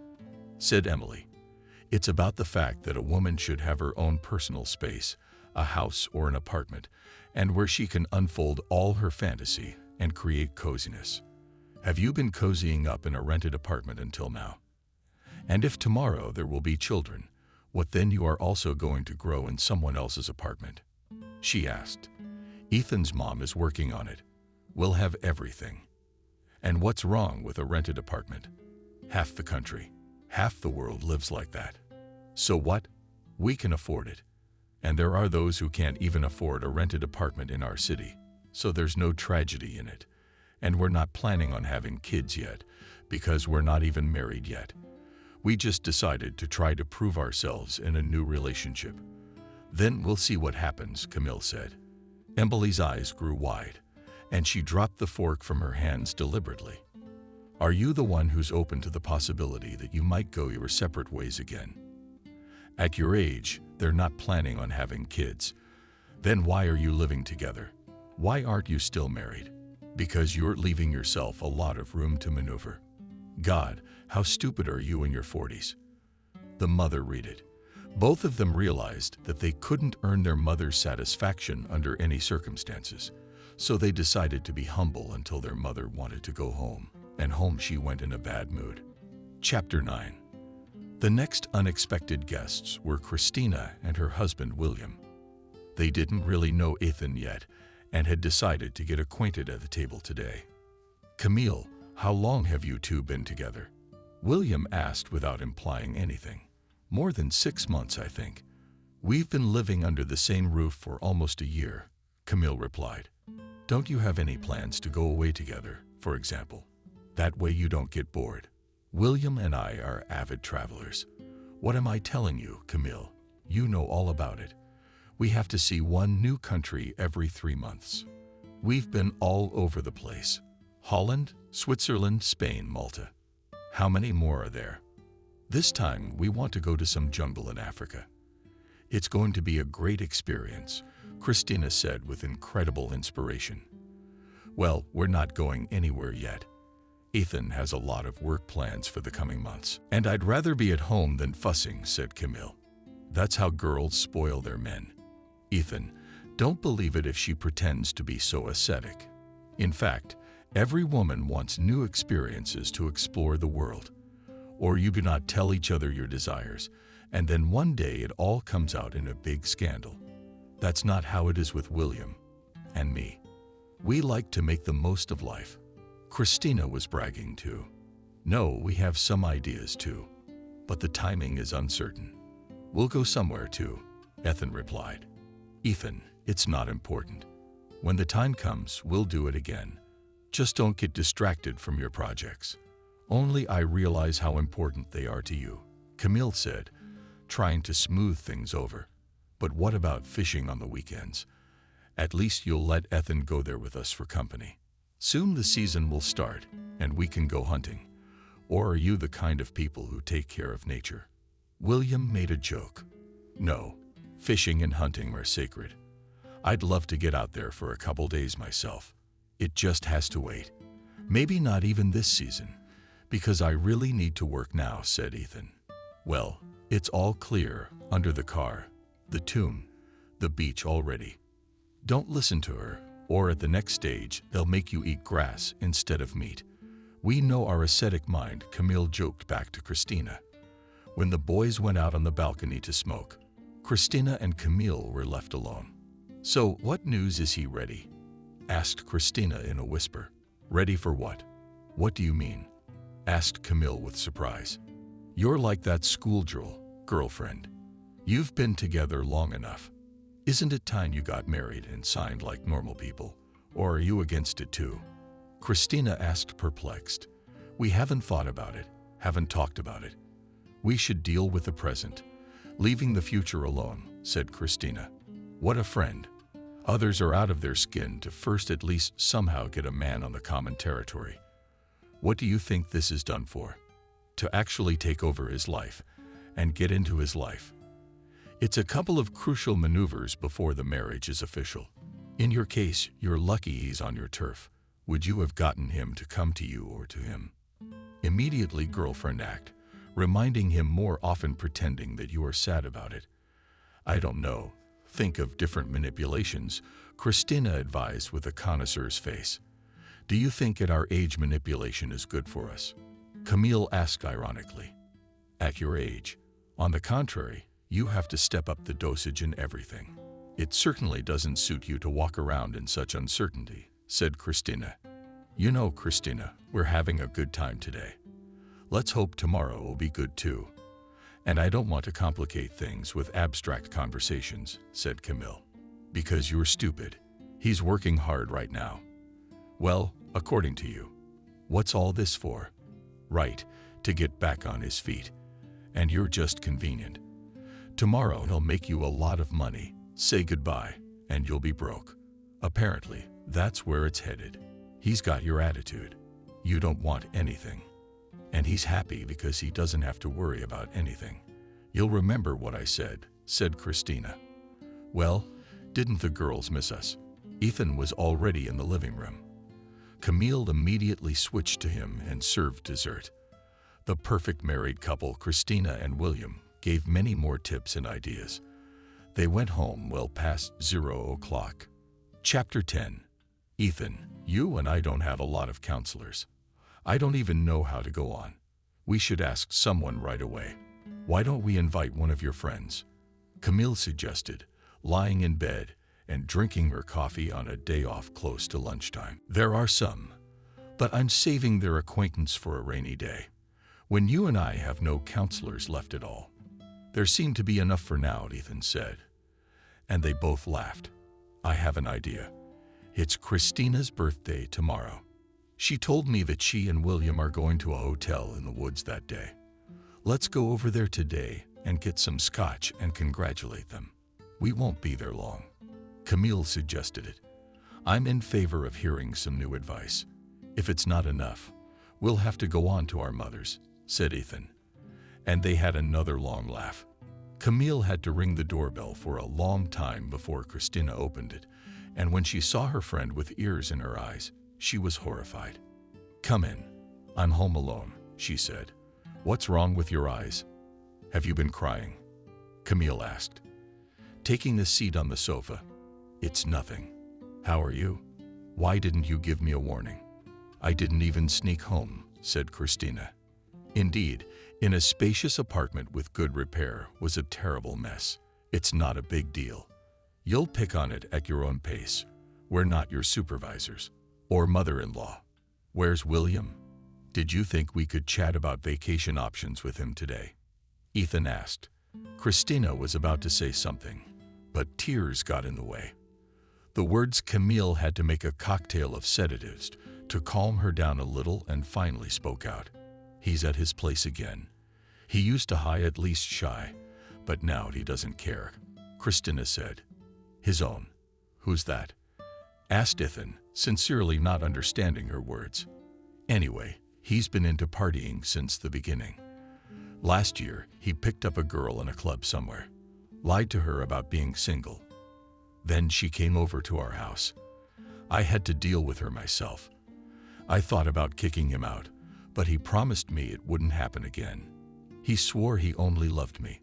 6 months later, some new redhead showed up. This one was more brazen than the other one. She called me 2 months ago. I did not give in to her provocations, but she does not calm down, calls him in front of me. And he leaves and runs to her. Last week, I caught them together in a hotel room. And he's not even ashamed or remorseful anymore. I put a shard of glass in her face, and he stood up for her, hit me. Christina sobbed. God, how can you do that? And then what? Camille asked. Then the scandal continued at home. We fought with him all night. The baby heard everything. He hasn't slept since. He doesn't even care about the baby. In the morning, he took his stuff and left. She's been sending me pictures of them together ever since, Christina said, and cried even louder. If it's so bad, why do you keep living with him? Is there any other way to save yourself from this nightmare? Camille asked. Careful. You mean divorce? I thought about it many times, but he warned me that he wouldn't give me a divorce because I'd have to divide my property, and I don't have anything of my own. Everything is jointly owned, Christina said through her tears. Camille tried to find some words to calm her down, but she couldn't. After spending a little time with her friends, she and Ethan hurried away, as neither he nor she could think of any comforting words to offer. Chapter 1. How about we walk home? Ethan suggested. After they left Christina's house, I was going to suggest the same thing to you. I feel bad that I couldn't find words to comfort my friend, Camille admitted. It's understandable, because you see the world differently, said Ethan. How? Camille wondered. Don't you try to pull reality around your ears. Well, let's say that if you were married to that William, you would have left him long ago and would be married to someone else by now. I understand he and Christina had a different relationship. He didn't really want it, but she really needed it. Women's tricks, manipulation, and so on. Men are pragmatic. William decided it would be one less problem if he got married, when the occasion arose when the lady herself insisted. In such cases, the man initially consoles himself with the thought that in extreme cases will go out with other women, since they don't want to respect his will, Ethan said. That sounds about right. I made a mistake once and honestly admitted to myself afterward that there would be no more coercion, neither myself nor the other. And everyone around me presses that only on compulsion you can build something. And then they cried bitterly like that, Camille said, sighing heavily. I don't like to think and talk about all this. Let's switch gears. For example, I dream of someday accidentally seeing an alien and getting his opinion about us. Earthlings, says Camille. You'd then have to make sedative cocktails for the alien too, said Ethan. And I'm curious to know what outer space looks like. Well, it must be very quiet, said Ethan. It's not quiet. I read somewhere that every minute there's an explosion of celestial bodies, and there's a rumble. Mommy, don't be sad, said Camille. While they were talking about everything, an argument arose between them. Ethan cited the authoritative research of scientists. Camille wasn't going to give up. Based on the videos she had watched, she finally decided to end the argument in a different way. Let's buy 2 bottles of wine from that supermarket over there, but no glasses. Whoever drinks the whole bottle from their throat first is right. She suggested it. Dibs. Then I won't carry you in my arms, and you won't break any dishes at home. When the bottles were empty, the couple forgot about their argument. Instead, they wondered about other things. Ethan, where the hell are we going? It's some new park. I never saw it again, Camille said. Well, I have, and I've got something in mind. You stay here and keep watch. If you see anyone, you whistle to me quietly. Don't you run away from me, Ethan said, and disappeared into the darkness. Camille sat down on the bench and admired the silence of the night and the full moon. After a while, she heard loud male voices. Let me just pay the fine, and we'll call it a day, said a male voice in which Camille recognized Ethan. No, that won't do. We're doing a raid right now, and we're going to take you to the station and find out what's going on. That's what it says in the report, that the intoxicated citizen was digging in the bushes, the policeman said to his companion. Hey, guys, what's the big deal? Is digging in the bushes a crime now? Camille shouted to them. Oh, he's not alone yet. Right, there are accomplices, said the policeman, and approached Camille. We have arrested a man for suspicious behavior. What are you doing here at this hour? Asked the policeman. Because I sent him there. He confessed his love to me, and I demanded proof. So he went to pick flowers. Let me pay the fine, and you let us go. I already believe my chosen one, Camille said. And that's the kind of romantics you'd expect. Romeo and Juliet. All right, this time we forgive you, but don't disturb the public order again, and you should be more careful digging in the bushes at night. Otherwise, we could mistake him for drug dealers, the policeman said, before he let Ethan go. And this is for you, ma'am. If you hadn't come up with an excuse to prove your love, They would have taken me to the police station, Ethan said, holding out fresh flowers plucked from a clearing in the park. Look, I don't want to go to sleep yet. It's only 4 o'clock in the morning, Camille said. I have an idea, said Ethan. He whistled to the cab driver along the road, and they sped off. A few minutes later, Ethan and Camille found themselves in another old park where few people usually go. Wow, how do you know this place? Camille was surprised. I didn't. I was driving by one day and thought I'd come here. It used to be interesting when I was a teenager, Ethan said.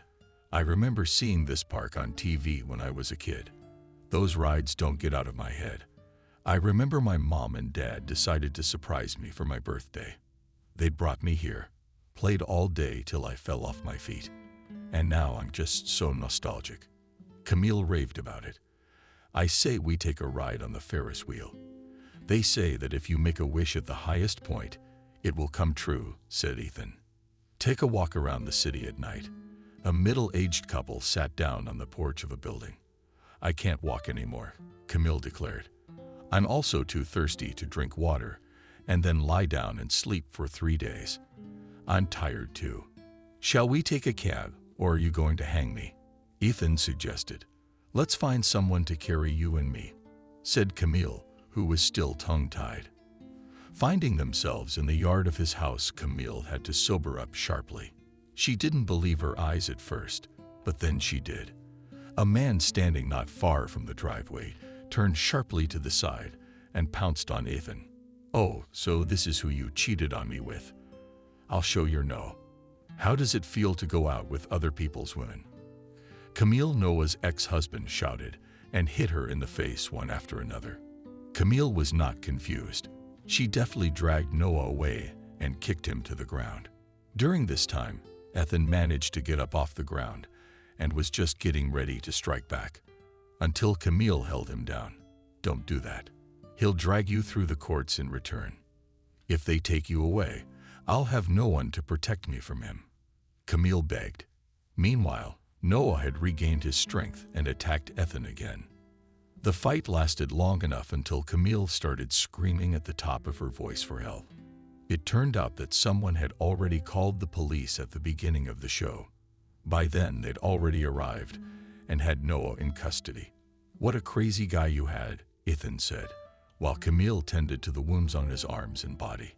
I don't even want to think about him, Camille said. It was your words that stopped me. I'd have given him a pissing contest to get him out of here, Ethan said. Chapter 12. Camille, just be honest.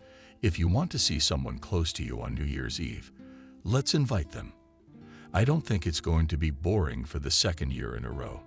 I'm used to it, Ethan said, in the morning when Camille hasn't even woken up yet. I beg you, no close friends with their advice and guidance, especially with the questions I'm asking you. We don't need anyone else, said Camille and went back to sleep. But sleep never came. Christina called. Camille, hi. What are your plans for tonight? She asked. Tonight's plans are very noble. No frills. We'll be in a good mood and relaxed. What are yours? She asked. You know, I have an idea. I feel better already. I'm getting away from William. The baby has also become calmer. I think it's time for me to introduce you to someone. His name is Oleg, and he's cool. You have serious intentions, Christina declared. Congratulations, Camille replied briefly. But Camille, that's not what I mean. Sam is a companionable man, and his colleagues are inviting him to go out today. But as a couple, we have to spend the holiday together, and he's complaining that he'll be bored. So I found a compromise to invite you and Ethan, Christina said. Camille hesitated. She wondered whether or not she should tell her friend something important. In the end, she couldn't resist.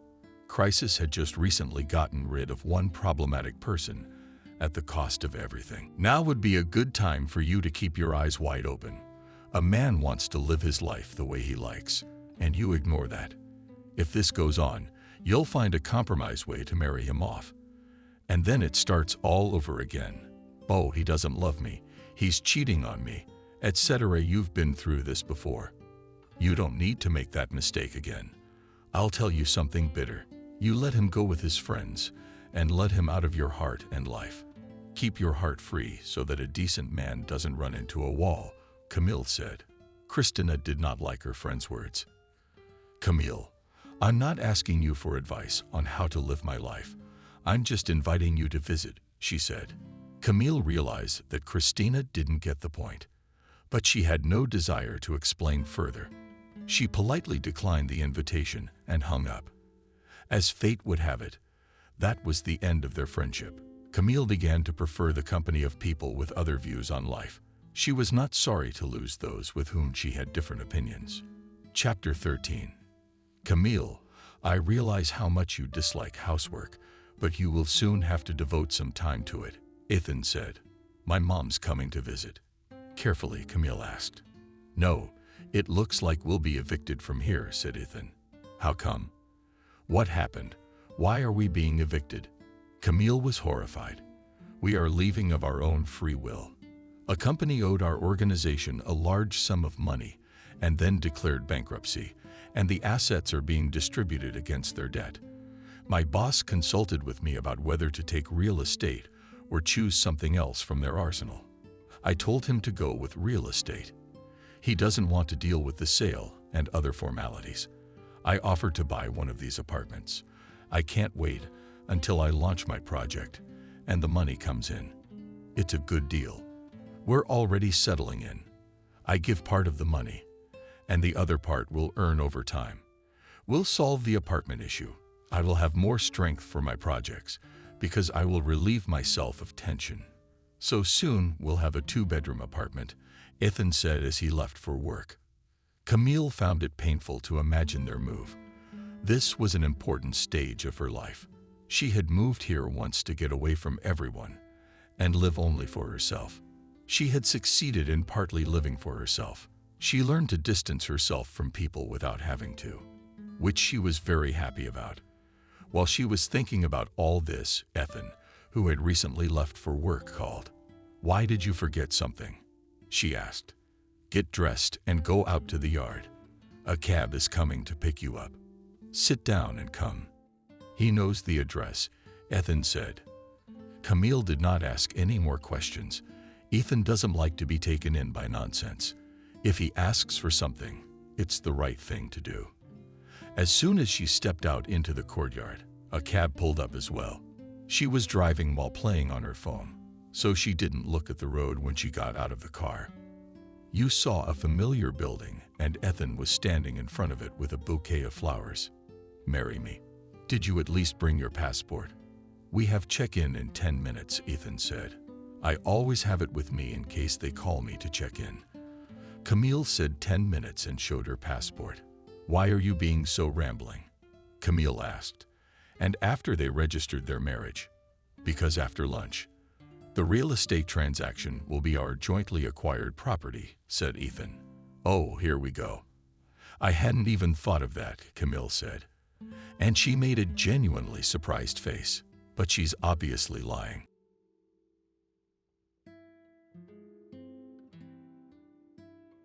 Subscribe and click the bell. Is this what an evening board meeting looks like now? Emily greeted her husband's secretary at the office door with an unkind smile as she gasped for breath, buttoning her blouse. Let me pass, my dear. Like an impending thunderstorm, she walked into the office of her husband, who, with one hand hastily removed from the desk the effects of recent passion, and pulled on pants. Can I help you? Is it cold? Emily asked, folding her arms across her chest. Everything inside her was standing, burning, and resentful. This man, on whom she had spent 10 years of her life, oblivious to her own dreams and ambitions, now stood before her with his pants half pulled down and could not utter a word. Emily. No comment. She interrupted him. How was it? By all accounts, the director's meeting went well. Emily, stop it. I can explain everything. He finally buckled his belt and moved toward her. Stay where you are, abruptly cried out the girl from the surprised trader, froze in place. What for? His eyebrows drew together. "Don't make a scene." I wanted to throw tantrums, and I wanted to vent my anger on him, but my natural restraint got the better of me. "I'll wait for you at home." She turned on her heels and walked out of the office with her head held high. Here she was at last. "Are you going to cook dinner at all?" Miranda's mother-in-law was very kind. She met Emily in the lobby. "While David's plowing, you're driving around to your friends." Yes, David really earned it on his own. Emily looked at the 60-year-old woman, just on fire at work. "What?" Her mother-in-law's eyebrows rose indignantly. "Tell your son when he comes home that I'm waiting for him upstairs, and someone else will take care of dinner tonight." And Emily, with a short nod, headed for the stairs. My mother-in-law was taken aback. She looked after her daughter-in-law, who had never allowed herself such liberties before today. It had been 3 years since Miranda had moved into her son's house under the pretext of hypertension, and she had never been spoken to in that tone before. What kind of fly bit her? It's a worthless girl. The daughter of the school German teacher. Never liked her. And once David got the idea to marry her, well, they met at the institute, fell in love, and then broke up, looking for a mate from her circle. How Miranda dreamed of marrying David to the daughter of her crony friend, the Harris of the jewelry business. Instead, her son married this homeless beggar, and even a red degree in design didn't make her a more attractive match, finding herself in her room. Emily collapsed on the bed and closed her eyes. More resentment flooded her tears, rolling from her eyes on their own. She had been almost as hurt when her mother had died. She had burned so quickly that the girl hadn't had time to say goodbye to her properly. It had been 2 years since that terrible day when, holding her only daughter's hand, that heroic woman left the world, for Emily did not know her father. Her mother said he died before she was born. She had no more relatives left in the world. Wendy pulled her along on her meager teacher's salary. While Emily was in school and in her first year of college, she supplemented her main job with part-time tutoring and scrubbing floors at the local supermarket. Sometimes her daughter wouldn't see her for days. She would come home, exhausted, tired. But she never complained about life. She had no men. Although quite a few suitors tried to take the vacant place next to her, the woman was intelligent, beautiful, and lonely. Emily knew that her father was her only love, whose fidelity she kept all her life, sometimes falling into a longing for her mother. The girl dialed her home phone number and listened to the long, dull ringing tone. And now she was 30 years old. No kids, no job, and now no husband. Emily knew she would never be able to forgive this betrayal to him. Truth be told, their marriage had been bursting at the seams for a long time. They married for mutual love right after university. 3 months later, David's father died, and her husband inherited a lucrative construction and landscaping business. He then made it clear to her that she had to quit the job Emily had taken in her 3rd year and take care of her home and not think about any career. At the time, it seemed to her that this was fair, and she willingly plunged into the family hassle with the hope that soon there will be children, but they did not appear. All the necessary examinations and procedures were done. They even began to consider their options, but everything changed in an instant. Miranda came into their home, and Emily stopped feeling like the master of her own life. Yes, she still made repairs, planted flowers in the garden, and cooked crazy lunches and dinners, a server and a chair like in Lennon's restaurant. Except that the feeling of safety and security was no longer there. Emily stood up from her bed and wiped away the tears flowing in a waterfall. She looked at the clock on the bed, on the nightstand. The hand showed 9:00 p.m. To get her mind off herself and relax a little, she headed for the shower. Barely a girl threw off her clothes and turned on the water. The front door slammed on the floor below. Damn it, we have to hurry, she thought, and just in case, she clicked the lock on the door as well. While Emily stood under the hot streams, her thoughts slowly came to order. The sobs subsided, and she put a terry towel over her ear and threw on a robe. She stepped out of the shower. The bedroom was still empty. Emily walked over to the mirror, where a slender, brown-haired woman with a mole above her lip was looking at her. A short, trimmed leading hair picturesquely framed her flippers, her face. Opening her closet, she pulled out jeans and a t-shirt and turned into them and left the room. There was no one in the hall, the living room, or the kitchen, so no one had come. That Miranda was out for the night, probably on a broomstick, Emily thought, and grinned bitterly. In the living room, she walked over to the antique sideboard, where her pride, a magnificent service made of the finest medical porcelain, was displayed. She had bought it during her honeymoon in the German town of Worms. David wondered at the time why you couldn't buy that kind of junk instead of carrying it halfway across Europe. But beautiful tableware, especially vintage ones, was Emily's passion. Now she would have to leave it all behind, for David would probably not let her take anything. Not because he needs it. It's just the way he is.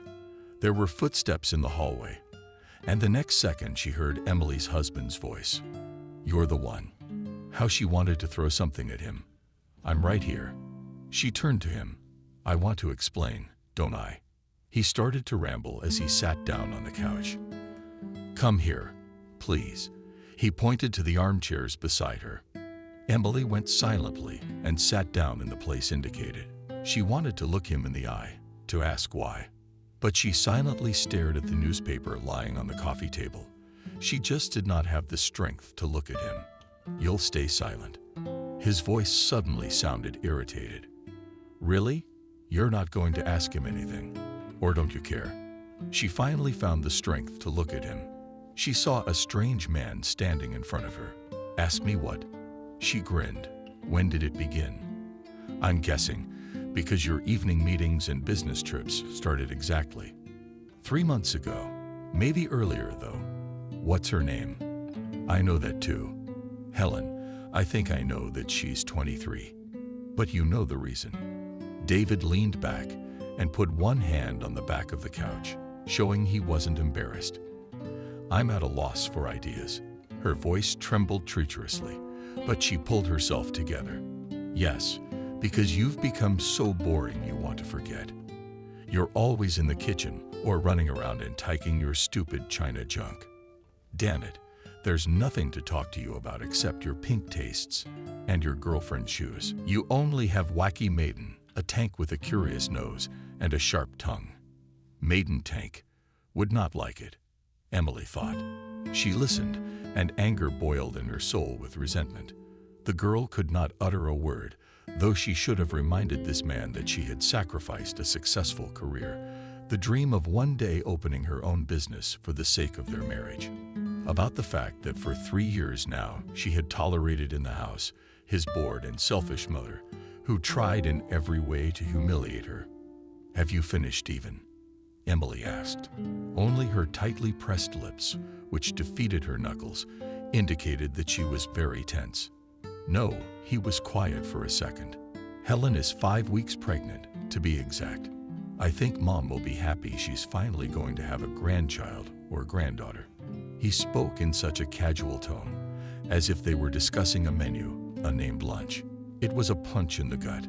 Emily closed her eyes and tears ran down her cheeks. "What a bastard you are. How could I have lived with you for so many years and not notice it as much as I could?" His words literally exuded venom. "My darling, 2 years of a relationship and 8 years of marriage have made you a woman of high society, a rich woman. You know very well how much your pastime is worth. Besides, you escaped the poverty that you and your mother ate your 1-bedroom with the alcoholic neighbors behind the wall." After this phrase, Emily could not stand it and stood forward and slapped him with a resounding slap. "Oh, you bitch." The retaliatory slap was immediate, and Emily fell into a black abyss. In the morning, she called the only person she had left close to her after her mother left and David betrayed her. "Hi, Evelyn." Emily tried her best to make her voice sound smooth and relaxed, but it still shook. "We'll be able to meet right away today. What's the matter?" Her friend's anxious voice made her smile. "It happened, and I really need to talk to you. Of course, I'm getting dressed now. Evelyn's dark glasses raised the precipice in surprise when they met a couple of hours later at their favorite coffee shop. This was new, considering that it was raining outside. Emily sat down across from her and silently removed her glasses. Her friend's eyes were red and bruised. "My mother's woman. What is it?" "Emily from where?" "From there," the girl answered dryly. "Life is changing, people are changing. Or opens up, maybe." "Is it really, David?" Emily took a deep breath and told Evelyn. Yesterday's story meant that she was pregnant. She flopped down in her chair and looked intently at her friend. "What are you going to do?" "Forgive him." "If you do, I'll interrupt you myself." Emily averted her eyes and looked outside, where we had a dreary October rain. "Leaving? How can you live with a man who betrayed you, who dared to raise his hand? But you sue him for his part of the estate." Evelyn popped another sugar cube into her latte. "This whole thing makes even me stressed out. I don't think I'm going to make it." Yesterday, when I woke up from his slap, she hobbled off. My beautiful spouse informed me that I was leaving home with what I came in with. That is, as you understand, without everything. He did, however, allow me to take some clothes and some jewelry that he had given me. The car, of course, remains in the future wife and mother of his child. That's exactly what he said. What a bastard. Don't worry. We'll figure something out with the job. The most important thing is to leave this bastard with dignity. By the way, you can move in with me. Emily gave her a paved smile. "Thank you, sweetheart. But I'll go back to my mom's apartment. But nobody's lived there for years. Can you imagine what's there now?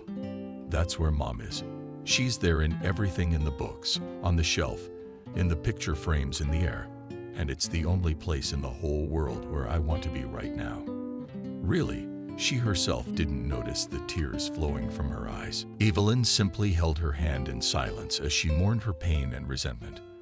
Finally, Emily resolutely wiped her tears away with her palms and smiled weakly. "So stop feeling sorry for yourself." She clapped her hands on her hips. "Let's ask for the bill. You don't have to go to the apartment and clean it up. I'll go with you, of course. But you have work to do. I'll ask right now." Evelyn, with her chowder pen, pulled out the latest iPhone from the bowels of her bag and dialed her boss's number. "Thank you," silently, Emily whispered as she made up a story to her boss about her sore throat and the beginning of her fever. They brought the bill and the girls. Relaxed, they headed for the exit. The front door lock barely clicked, and a streak of light fell on the hallway floor. Emily became agitated. She hadn't been here much since her mother's death, and now she felt uneasy. Once inside, her friends smelled the distinctive smell of an uninhabited room. It smelled sad and empty. Emily, with a familiar motion, turned on the light and walked into the kitchen. Evelyn followed her. It was, as always, clean, and the back of the kitchen set, a gift from her son-in-law for his anniversary, and slightly ruined by dust. It was practically empty except for the drawers that held the old dinner service. The refrigerator door was open, as if someone had just taken out milk, and one of the chairs had been pulled out from under the table. Emily thought she was about to hear footsteps in the hallway, and her mother would come in. They will all sit down together, as they used to, at the round table, pour tea from the soul, and talk about the little things that life really consists of. Evelyn, catching her friend's mood, broke into a loud cough and began rattling the cupboard in search of the kettle. While she was tinkering in the kitchen, Emily walked into the room. Here everything remained the same as it had been under her mother's reclining couch, dust covered with sheets. The simple but elegant wallpaper that the two of them had glued together the week before they had learned the terrible diagnosis. Emily repeatedly offered to buy her mother a flat-screen modern TV, but she always flatly refused. Apparently, Emily got her love of vintage things from her mother. She opened the dam of her closet, where her clothes were still hanging. There was no way the girl could bring herself to part with the things that held her scent. Remembering her, she took the sleeve of her blouse in her hands, held it up to her face, and breathed in the scent of the perfume her mother had always spritzed on her wrist. God, How she missed her. She was distracted from her sad thoughts by Evelyn's voice, who informed her that she had made tea. Feeling back in the kitchen, Emily found that her friend had already managed to dust off, relive the teacups, and make tea. Discovered in the tin box above the sink, the girl smiled appreciatively at the scrolls. "What would I do without you, really what?" She shrugged, taking a chocolate bar out of her bag. "That's how I knew. Just bought it this morning in the subway." They quickly drank tea and changed into their old clothes, began to put things in order, sweeping away the newest cobwebs from the ceiling wall, fresh to the kitchen to shine, cleaned the fans and the bathroom toilet. The girls sat down to rest. The curtains remained to be taken down, and the hardest part was rubbing the books and crystal into the walls. "I'm not taking them to you now." You know what? Evelyn looked enigmatically at her friend. "What's to fall in love with?" That Emily coughed in surprise. "Is that all you need?" "No, really. Do you need some good emotions right now?" The girl moved toward her friend, taking her hand. Looking into her eyes, "Worried for you." Emily shook her hand gratefully and smiled. "I can handle it. You know I'm strong. Come on, let's just get this over with." As if on cue, they both stared at the bookcases, which looked intimidating. Emily fetched a basin of warm water, and they, armed with rags, began carefully removing books from the shelves, wiping and dusting off another spine of the bindings. She smiled to herself. Her mother had amassed a whole library. It had everything, and Emily never had to look elsewhere for works from the school curriculum. Wendy had a special love for German literature. Hoffmann, Grass, Remarque, even Patrick Suskind, and even Goethe and his Faust, and Emily herself, thanks to her mother, knew almost by heart. Evelyn was humming something about herself, carrying a tray with volumes of War and Peace. Behind her, an impressive pile of dust-free folios had already landed. She was doing everything clearly and quickly, unlike her friend. Emily, on the other hand, was in a strange nirvana, giving herself to the memories that held the pages of these old and beloved books. She searched with her eyes for Goethe. It was a large antique book in German, dated 1896, and appeared in the house before Emily herself. Taking it in her hands, the girl felt a strange thrill. The yellowed pages were decrepit and soft. Somewhere along the stretches of time, she stroked the roughness and surface. Suddenly, she felt that there was something among the pages. She flipped through them with her fingers and saw a small envelope wedged between pages 50 and 51. Carefully taking it in her hands, Emily felt that in the envelope there was something hard and heavy in addition to the paper. Her hands were sweating with excitement. She looked at Evelyn, who paid no attention to her, and pondered. To tell her or not, it must be about her family. Finally, she made up her mind. "Evelyn, come here for a minute." Evelyn was distracted by the cleaning of the bindings and headed toward her friend. "What have you got here?" "Wow," she glanced at the envelope. "And what is this letter?" Emily shrugged her shoulders. "I do not know." "Well, I'll open it then, Lord." Evelyn stood sideways at her arm and looked at her friend with a look as if she were a little girl. Emily nodded and opened the envelope. There was a folded piece of paper and a small gold ring with a blue stone. "Wow." Evelyn jumped up and down, and with excitement Emily, completely unaware of anything, stared blankly at the piece of jewelry. She saw it for the first time and wondered where it had come from. After all, she and her mother had never had any secrets from each other. The stone was shimmering in the artificial light of the chandelier with 1,000 facets, and it looked like a real diamond. But where did the German teacher get the diamond ring? Emily was utterly confused. She and Evelyn sat down on the sofa and stared at the strange find.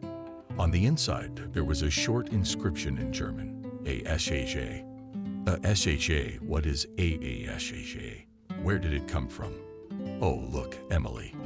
Evelyn pointed to a small badge on the same inside of the seer under the very stone. It was either a hallmark or a coat of arms. "Well, very finely engraved. There's a magnifying glass." Emily, perplexed, at her friend. "Well, to increase," seeing her confusion, explained it. Although wait, she stood up abruptly and rushed into the hallway. And a second later, she was already taking pictures of the ring on her iPhone camera. She took a few pictures and then enlarged the image as much as possible. In front of her eyes was a drawing of Rose braiding a dagger on a shield. From the looks of it, it appears to be an antique ring, Emily stated. There's no modern hallmark here. I wonder where Aunt Wendy got it. I don't know, said the girl thoughtfully.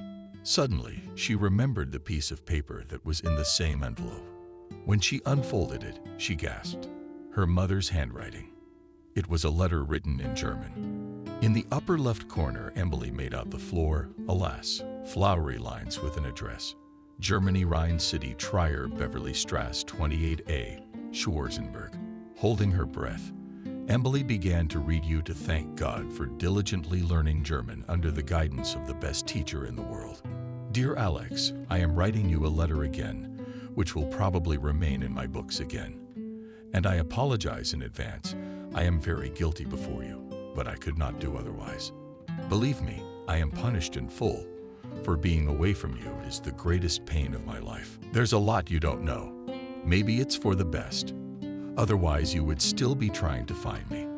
I really want you to be happy with love. Wendy, September 5, the year 2000. Emily was silent. Tears flowed from her eyes. Wendy, what was writing? Was it a love letter? She simply did not know. Evelyn's sobbing distracted her from her thoughts. Her friend's eyes were wet too. How romantic was that? Emily. Who's Alex? Your mom's boyfriend. She never told me about it, did she? I was 10 when she wrote that letter. My dad died before I was born. Maybe they met later. Mom loved Dad very much. She never looked at anyone else. Who is this mysterious Alex anyway? Evelyn shrugged, and Emily wondered. The letter said it wasn't the first one written or sent. Maybe there are others to be found. In the books. Let's look. The cleaning can wait. It took them 3 hours. It had long been dark outside. The rain outside the windows had turned into a downpour, but there were 2 more letters on the table in front of them. One was found in Dante Alighieri's Divine Comedy. With trembling hands, Emily unfolded the first leaf. It was 5 years older. It was the same address. The handwriting was her mother's, too, but it was more fluid. The scribbles. She could tell a young girl had written it. It's been another year without you, my love. I can't bear to think of you so far away. Another woman beside you. I know your mother dreamed of this wedding, but what anguish did her dreams cost me? Don't look for me. I lost myself a long time ago. Forever yours, Wendy. Emily finished reading, and there was an awkward silence. Now I don't understand anything at all. Baby, I lost my whiskey. 1 more year, Emily repeated. 1 more. So it was before. But how? I didn't know anything about it. My head was spinning. Read it. The second one. Evelyn fidgeted impatiently on the couch. Emily unwrapped the last letter. The handwriting became different, tired and sad. On July 20, 2018, 1 week later, her mother died. The girl closed her eyes. She was suddenly afraid of what she would read in that scrap of paper. What secret would this last message reveal to her?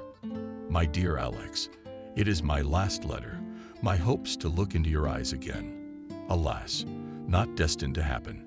28 long years without you deprived me of strength and will to fight. I cannot tell you how much I regret listening to the voice of reason and others when I left your life. You may never know that I came home with a priceless gift for which I have tried to be happy all these years.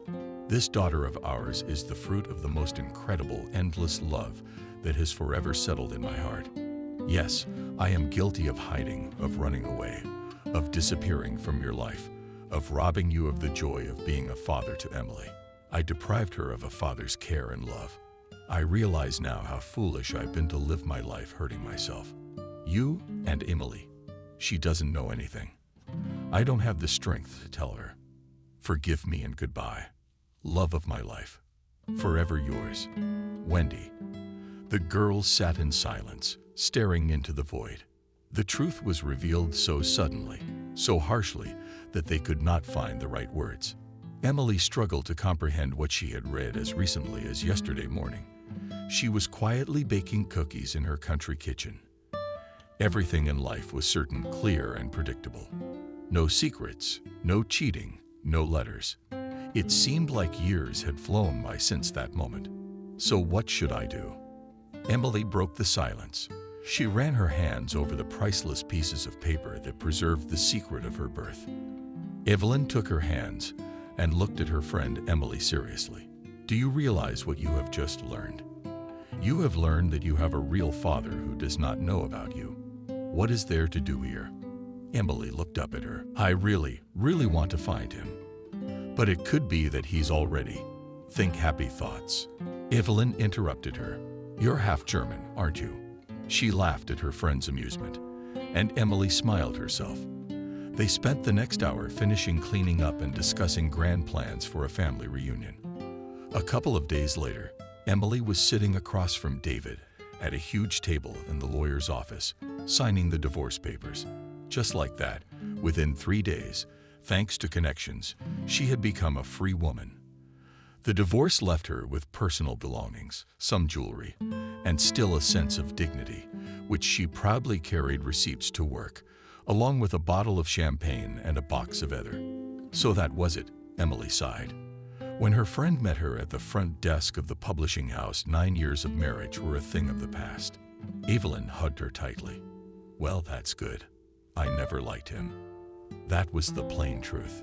The mutual antipathy of husband and girlfriend had always left Emily utterly bewildered. 40 minutes till the end of the day. Wait a minute. Evelyn led her into her office with 1 million manuscripts lying all over the place. I don't have anywhere to be in a hurry. Feigning nonchalance, Emily said, clearing a place for herself on the small sofa. She liked the atmosphere of the study.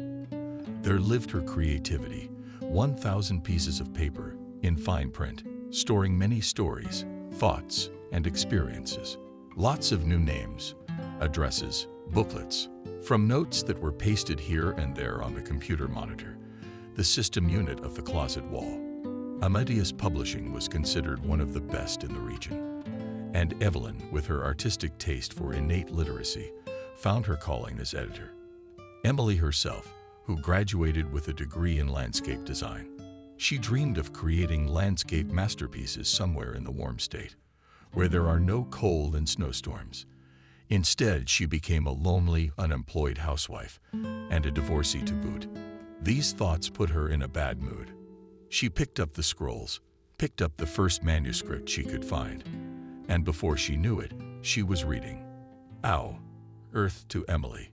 She heard her friend's voice above her ear. She was standing there already dressed in her cloak. She jokingly called her favorite poncho and held her coat in her hands. The friend stepped out of the noisy publishing house and plunged into the thick October twilight. The first stars had already lit up in the sky. It was dark and clear, with no hint of rain. It smelled of white leaves and wet asphalt. The city lived its usual life, and it did not care about other people's problems.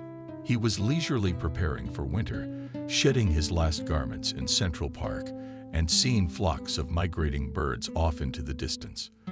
The lock clicked. Emily opened the door to her mother's apartment. The place smelled different now. There were boxes of clothes everywhere, exuding the smell of her favorite linens, perfume, shoes, and cosmetics. The latter, however, was very little, for the girl preferred natural beauty. In the kitchen, the refrigerator was sticking out, half filled with food, and in a vase. On the table in a picturesque still life were grapes. The girls ordered pizza, and when the payoff came, they gave champagne to your new life. Evelyn gave a short but pithy toast to the search for her father. Emily added thoughtfully. They clinked their glasses and bought the liquid out of themselves. By the way, what are you planning to do? Looking for a job. Evelyn put some grapes in her mouth. My father first. Just don't know where to start. I don't even have a visa. And I've overstayed my passport.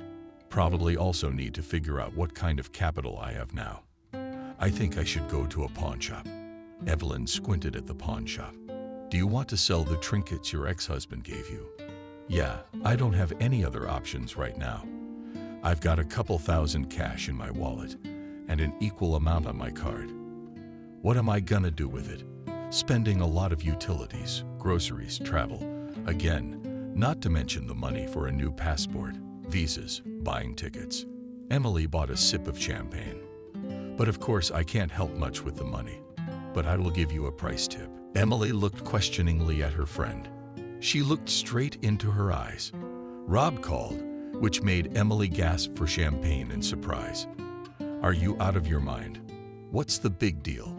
It's been so many years. Exactly. So many years you think he's still mad? Evelyn asked. Emily shrugged her shoulders. I'd be mad. I basically just left Rob. Emily and Rob had experienced what they call first love. It had been a delightful year. Their last class, the notes in their notebooks, the looks, the secret smiles, the long walks in the evenings. Their first kiss in the fall rain, when he walked her home after the fall ball. Exactly 13 years ago. And then there was graduation, the first adult sunrise of their very first time. All those images, like the frames of a movie, suddenly flashed before my eyes, a lump in my throat. They parted so incongruously. Emily went to Ulyanovsk State Institute in the Department of Design, and Rob went to the Moscow Academy of the Ministry of Internal Affairs. Distance night calls, rare meetings on no, eternal, and sometimes not read text messages. Next, the girls realized that it's all over. A year later, Rob's parents died in a car accident. His little sister was taken to the country by her grandmother, and his visits to his hometown ceased altogether. A new life began for both of them, and Emily got David, a handsome, intelligent man from a good family. And only Wendy is sad that her son-in-law is David and not Rob. One day they did see each other, and that meeting nearly took Emily out of her mind. It was the day of her wedding. There was a knock at the door. Then she heard her mother gasp in the hallway. Here was the wrap-up. In her wedding dress, she walked out of the room and was stunned. In front of her stood her first love with a huge bouquet of roses. They looked at each other. I have lived through these years of separation, regretting the lost time. Rob didn't say a word. He just handed her the flowers and left. Emily, powerless, she sank down on the floor in the hallway and closed her eyes. She had never felt such pain before. She wanted to throw off the dress and run after him, but she didn't. Emily, what is it? Evelyn's anxious voice rushed her out of her thoughts. Do you think he still remembers me? She looked hopefully at her friend, who put her hands on her shoulders and smiled. I'm sure he does. If you must know, he's not even married yet. Oh, Emily brushed it off. How do you know? I know. He and I call each other sometimes. Bet you didn't say anything either. Emily glared at her. Evelyn nonchalantly poured champagne. Well, what were you happy with your husband? You were going to have a house and children. Why would you want to be hurt? Of course she was right. But Emily felt something akin to a pang of jealousy. They'd kept in touch all these years. He'd asked the girl about me, overwhelmed by an emotion she couldn't hide, no matter how hard she tried. Evelyn shook her head negatively. You are a taboo subject, so he doesn't want to talk to me, much less help me. Her friend stroked her arm cheerfully. And somehow, I don't feel that way. Call him. She pulled out her phone, and the next second, a message with Rob's contact popped up on the display. Thank you. Emily leaned forward and hugged Evelyn in an impulse. By the time they said goodbye, it was nearly midnight. Good thing tomorrow was Saturday. Otherwise, the Branches would have had to peck their noses all day at work, already lying in bed. Emily twisted her phone thoughtfully in her hands. She was scared to death to dial, but the desire to hear his voice again was unbearable. His handsome face appeared before her. The last time they had met, his gray eyes had been filled with pain and with regret. His lips kissed her neck so frantically. Hers had once turned into a thin line of resentment and disappointment. Oh, How well she remembered that expression, a deep look that had left a huge scar in her heart. Finally exhausted, she fell into a deep, restless sleep. She dreamed about her mother, Rob's school, and the whole kaleidoscope of events and memories. She woke up the next morning with a terrible headache, blaming it on the champagne she had drunk the night before. The girl quickly ran to the shower and poured herself a cup of coffee, sat down at the table in the kitchen, putting the phone in front of her. For 10 minutes she hypnotized him with her gaze, then gathered her wits and quickly dialed the number. I wish he hadn't picked up the phone, she thought to herself. Hello, a hoarse voice that sent shivers down her body. Emily answered her with a loss of her hand, and she nearly dropped the phone. What to say? Hello, Rob, hanged a long pause, and Emily thought that now she would hear a short ringing. Apparently, he recognized her. Emily, it's you, me. She didn't know what else to say. I didn't expect to hear you. Rob's voice was calm. How's it going? Good, and how are yours? The girl struggled to regain her breath. Her heart was pounding like crazy. I've been better. Rob snorted and asked without hesitation. What do you mean? Emily didn't understand. In the sense that we hadn't spoken in 13 years. And then suddenly you call me. What do you mean by that? Stupidly, she repeated, and mentally I immediately scolded myself for it. Actually, a lot had happened. She wanted to tell him everything so badly that before her brain had time to react, she blurted out, "We can meet." She was immediately frightened of her own words. There was a short pause. Then came the answer. When and where?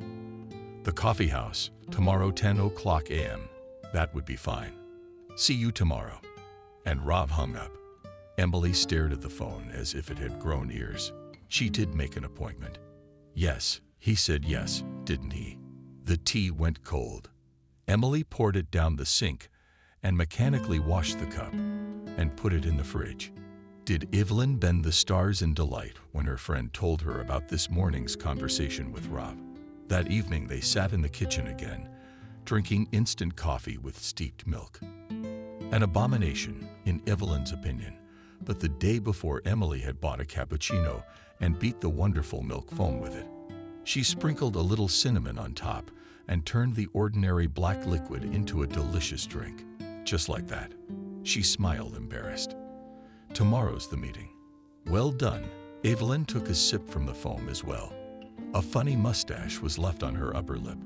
What are you going to wear? Emily shrugged. I haven't really thought about it, to be honest. Think about it. You have to look fabulous at least. And at most, she laughed. At most, you have to look like the woman he can't live without. The man sitting at the coffee shop table was so familiar to Emily that she could hardly suppress the lump forming in her throat. A slender figure, handsome, manly face, gray eyes, and dimples on his cheeks.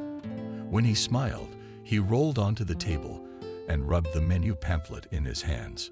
Oh, those hands they had embraced and caressed her once. Emily realized what she wanted. Had it been all these years? No, sorely. She wondered to herself. Dressed in retracted shields, jeans, a shirt, God, and the mossy Cossacks. She had felt confident a moment ago, but now all the confidence had evaporated somewhere. She plucked up courage, however, and headed for the table. Seeing her, Rob froze for a moment. Then he stood up to meet her. He hesitated awkwardly. Hello, Emily smiled. Thank you for coming. He, too, was wearing jeans and a shirt, only unlike her. His shirt was austere, and so was his silvery look. They sat down across from each other. Silence hung over them. Emily knew he was waiting for her action, but she couldn't make up her mind. Rob looked at her as if she were the only one on earth. Well, she worked up the courage. Are you waiting for an explanation? He only shrugged his shoulders. By the way, this is for you. He held it out to her. Where did you get it? Sincerely surprised girl. It's October. Emily, you're funny, honestly. He even laughed, and in his voice she heard a long-forgotten, but familiar casual intonation. In addition to October, it's also the 21st century, Exactly, she muttered and smiled. So what did you want to tell me? Rob leaned back on the couch. Why don't we order something first? Go ahead. Emily relaxed a little. She'd forgotten what it was like to be around him talking, to see him smile and squint his eyes. The waitress took her order for 2 lats and a couple of deep ones, and they were alone again. Rob looked into her face. Well, tell me. I'm getting worried myself. Emily looked up and flinched as his hand rested on top of hers. She felt the heat wash over her whole body. It was either embarrassment from fear or a sudden buildup of excitement. I was divorced the day before yesterday. She wanted to say something else, but she blurted it out. But you probably already know. I just knowed, he said. His hand still rested on her arm. So there's no point in telling about the past, because you know about it. I'm thinking of the main thing then. Do you remember what I told you about my father? He nodded. Well, none of that is true. He wasn't an engineer at all. As my mother said, he was a foreigner, or rather a German, whom my mother had met when she was young. They fell in love. She got pregnant with him for reasons unknown to me. He knows nothing about me and I about him. I found out about it myself a couple of days ago when I found my mother's letters that she wrote to him, but didn't send. Rob looked at her intently, listening, nodding, and Emily continued. I only have the address and the name Alex Korsenberg. That's not insignificant, Rob summarized. Have you looked on social media? Nothing like that, or rather suitable. So you want me to run this information through service channels? She nodded. Rob suddenly became sad. So I was hoping for nothing that you just wanted to see me. She flashed back.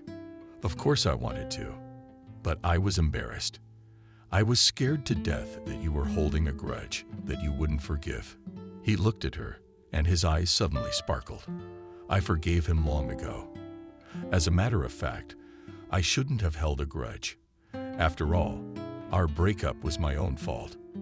But I was in such a mess. Everything was piled on top of school, losing my parents. Jenna was practically left in my arms. I mean, my grandmother was already sick. I hadn't considered the fact that you needed attention too. I thought you would wait as long as I needed. I had no right to think so.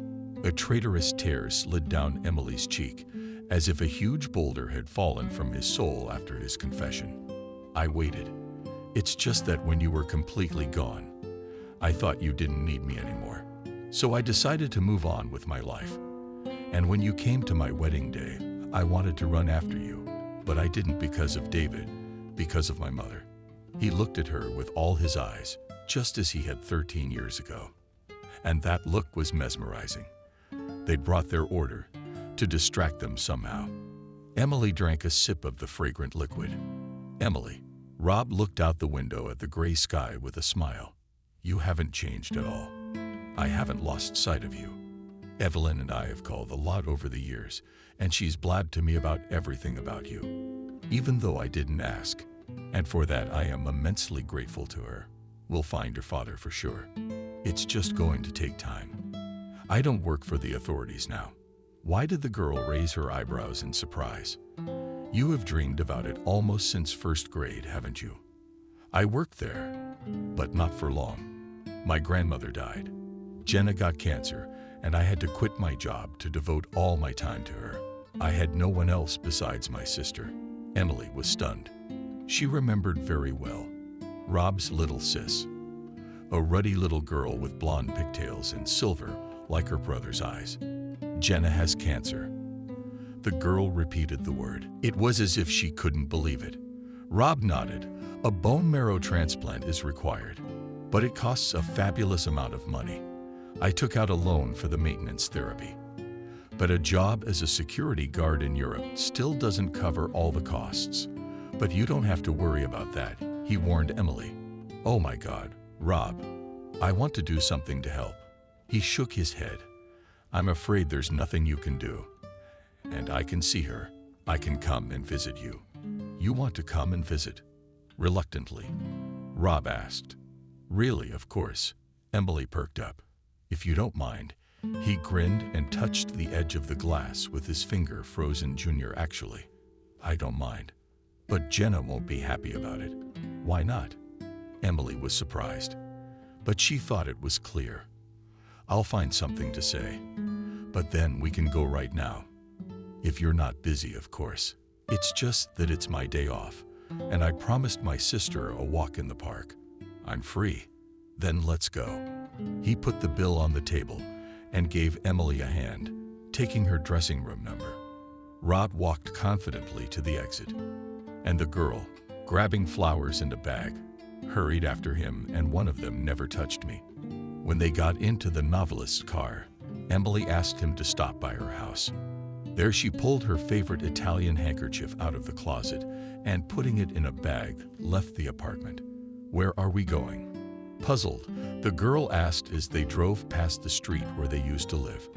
Out of town, Rob answered, turning on his turn signal.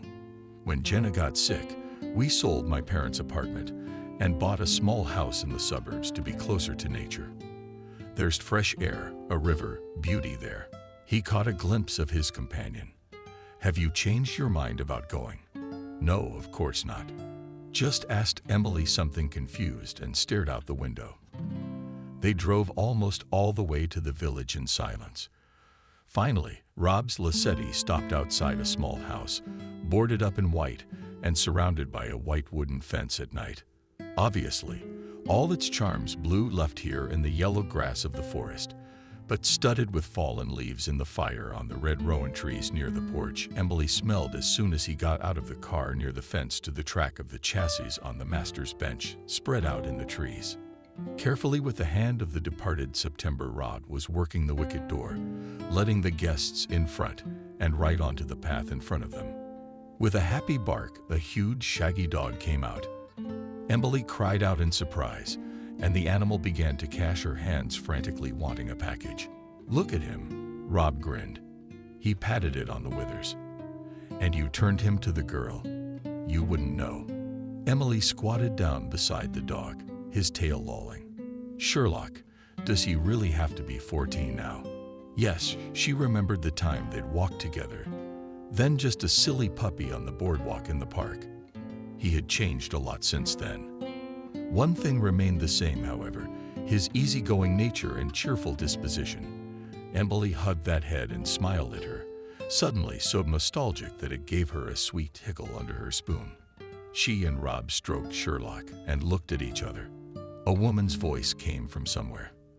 The young men raised their heads to the porch at once, dressed in warm suits, scooter jerseys, a hat. Standing there was a very thin, pale girl with bruises under her eyes and a poker face indicating that she was very sick. Hello, Jenna. Emily. She got to her feet and smiled. Jenna stared at her for a good 10 seconds. Then she turned around and went inside. Don't mind her, Rob reassured her. I'll be right here for a minute. He walked quickly toward the house and disappeared behind the door. Emily felt unspeakably lonely. Sherlock poked her in the palms of her hands with his wet nose at first, then simply lay down at her feet. Obviously, he'd spent all his energy on meeting an old acquaintance, and now he was just stretched out, snorting, breathing heavily. Right across the path, it got cold. A wind came out of nowhere, and Emily wished she had worn a hat, and her leather jacket didn't have a hood. But then the door crept open and Rob came out. Seeing her folded up from the cold, he practically paddled her and dragged her into the house. Are you cold at all? I'm sorry, please. I just had to tell her there was a tit. He spread his palms, her forearms, and looked at her with such longing that Emily felt hot. Surprised at her own boldness, she suddenly wrapped her arms around his neck and stood on tiptoe and pressed her lips together. He immediately responded to the kiss, gently and tentatively at first, then assertively, passionately. Surely they would have stood there in the halls making up for lost time. But the door to the house was open, and a mocking voice said, "Come in already." Oh my goodness. A knock was heard and all was quiet. Obviously, Jenna realized what she had interrupted and hurriedly retreated. Emily struggled away from the group, hiding her face against his neck. She suddenly felt like laughing and jumping. He was standing there, his arms around her waist, breathing heavily. "What on earth are you doing?" He whispered into her hair. "Do you want me dead?" She only shook her head no. "Come on, let's go." Rob grinned, then Jenna. "That's enough. Punch." They walked into the small hallway. It smelled of fresh firewood and something delicious that reminded them of their childhood, of their grandmother. "We need to fire it up." The stove. Light said businesslike, coming out to meet them. "It's cold at home." Her cheeks were still flushed with embarrassment, and Emily blushed too. Now Rob took his guest's jacket and went to deal with the heating. "Hi."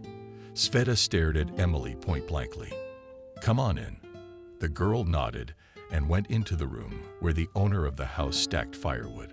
"Still beautiful," already peacefully murmured Light, following her. "Thank you. You're still just as pretty," Emily parried with a smile as she sat down on the fiddler and the couch. They both laughed, and the ice was broken. Pretty soon the room was filled with the sounds of happiness, their logs.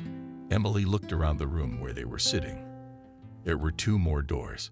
Obviously, the bedroom furnishings were more than modest. Overnight, the thought of a measured, unpretentious life and a kind of peacefulness.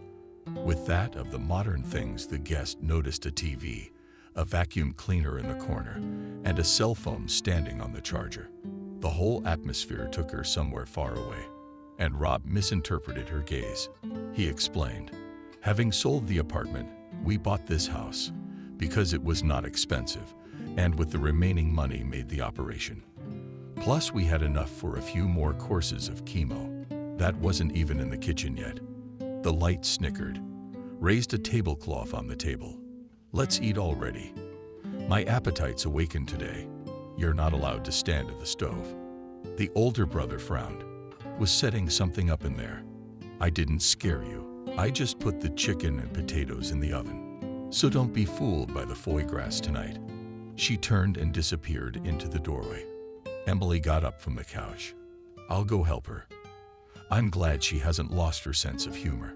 She looked at Rob with a smile, and meeting his appreciative gaze, went to get Jenna. They dined quietly, family style, talking softly and teasing each other. Remembering that she hadn't come empty-handed, Emily handed an Italian silk handkerchief from a branch. She thanked her warmly, and tearing a knitted cap from her head, went to the mirror to try it on. They watched in silence as the skinny fingers of the pro-crow tied an intricate knot on the top of her head, and behind the chair they returned to a very different one. Jenna feminine. Content. Even a blush appeared. Emily didn't notice how time flew by, and a sniffle began outside the window. The rain was intensifying. Rob stared at her tensely, as if he wanted to say something. It was getting late, and Emily met his gaze. "I need to go home. I'll take you," he said disappointedly. "Just the car to warm up." "Stay with us." Jenna grabbed her arm. "You don't have to go anywhere tomorrow." Rob froze halfway through. Emily was at a loss. On the one hand, she really wanted to stay. On the other hand, she was afraid to force the issue. They had only just met after all these years. "No, I can't tonight. Maybe some other time." And seeing the disappointed light on Jenna's face, she added, "Why don't you come to my place? I do have an even smaller dwelling, but between us girls there will be a bed for you." Realizing that persuasion was useless, Rob went out into the shadows, and Jenna grabbed Emily's hand. "Emily, don't leak him anymore. You hear?" The girl stopped and stared at her with her eyes wide open. "He still loves you, if you don't plan on being with him. Leave now and don't come back. He won't survive a second time." Emily realized, suddenly, that the moment of truth had arrived, when she had no right to lie, no right to be cowardly, no right to teach, no right to wiggle. The question was clear and implied a straightforward and honest answer. "I will never hurt him. I love him too. Just don't tell him that." For now, Jenna nodded. Her face relaxed, and she finally let Emily out on her arm. Rob was waiting for her in the car. When she emerged from the gate, He climbed out of the cabin and gallantly opened the door of his Lacetti to her. "Thank you," he muttered. Not being able to look him in the eye slammed the door. He returned to his seat. "Thank you for what?" The girl didn't understand for the branch. "I haven't seen her so happy and alive in a long time. It's just great. I'm very glad I was able to help in some way," Emily said sincerely. The rain licked the windshield, muttering the radio. They were driving on the slippery highway, and the atmosphere in the cabin seemed hot to the extreme. Suddenly, Rob slowed down and pulled over to the side of the road, turning off the ignition and putting the car on the handbrake. He moved closer to Emily and pulled her by the neck, beating his lips against hers. She surrendered to his power. Over her hands penetrated under his jacket and stopped where her heart was pounding frantically, her own heart thudding in her ribs. It felt like it was about to jump out of my chest. Finally, Rob pulled away from her, as if the years had never happened. "Barely breathing," he muttered. "I wish they weren't there," he muttered. She was at a loss for words in response. She just stared into his face and dissolved into it. It wasn't for nothing that they say first love is the strongest, most unforgettable. And in her case, apparently also the only one. All the years of her life with David suddenly seemed to her like a farce, a production in which she was playing a role. The real her was here in this car with this man. They were looking at each other, moving closer again, about to touch her lips again. A phone call interrupted them from the sweet event. After 5 seconds of comprehending what was happening, Emily finally realized that the phone was beeping in her bag. When she picked up the phone, she heard the angry voice of Evelyn. "Mother, my woman. Who do you think you are? I haven't been able to reach you all day." "Evelyn, calm down. I'm fine." "Good for you," my friend said caustically. "I almost had a heart attack." "You're not home. You do not pick up the phone. What should I do? Where are you?" "I'm with Rob." There was a short pause. "Well," Evelyn's voice softened noticeably. "Then you're simplified. Say hello and call me when you have time, but don't take too long." And she disconnected. Emily stared at Rob with a smile. Shrugging, "I heard everything." He laughed and almost went deaf. What was she getting so worked up about? "Worried about me," Emily answered. "Let's go. Come on, let's go." Rob started the engine, and they drove leisurely down the wet highway. Near the door of her apartment, they kissed again. He declined the invitation to come in, for he didn't want to leave his sister alone for too long right in the driveway, writing down Alex Schwarzenberg's details and his address. He said goodbye to Emily and left.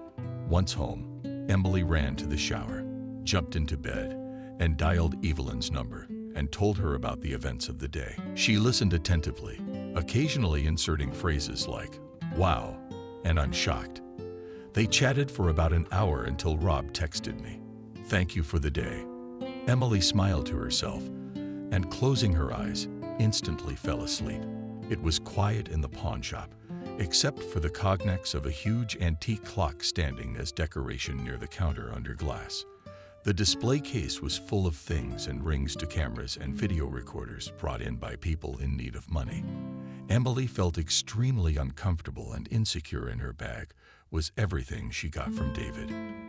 After the divorce, she and Evelyn were supposed to meet back at her house, since she was afraid to walk down the street alone with such valuable things. But her friend was held up at work. She was too embarrassed to call Rob. Behind the counter, she was met by a dry-looking man wearing thick-lensed glasses.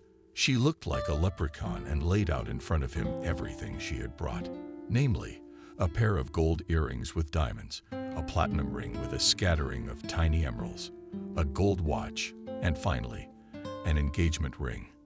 It wasn't worth much, of course, but Emily didn't want to leave it behind. Suddenly, the front door slammed, and she was relieved to see a panting Evelyn High. She literally rolled into the pawn shop. In a hurry, folding umbrellas like a blotting dog. "What a weather." "Hi," waved Emily to her. "You're just in time." The little man behind the counter cowered at the door. Apparently, he thought someone else might come in. Evelyn guessed his thoughts and leaned on the counter in a familiar manner. In a mock low voice, she said, "No, that's all. That's all we're waiting for." "Well, that's fine. Leprechaun, here we go." Half an hour later, the girls emerged into the pouring rain, satisfied and pleasantly surprised.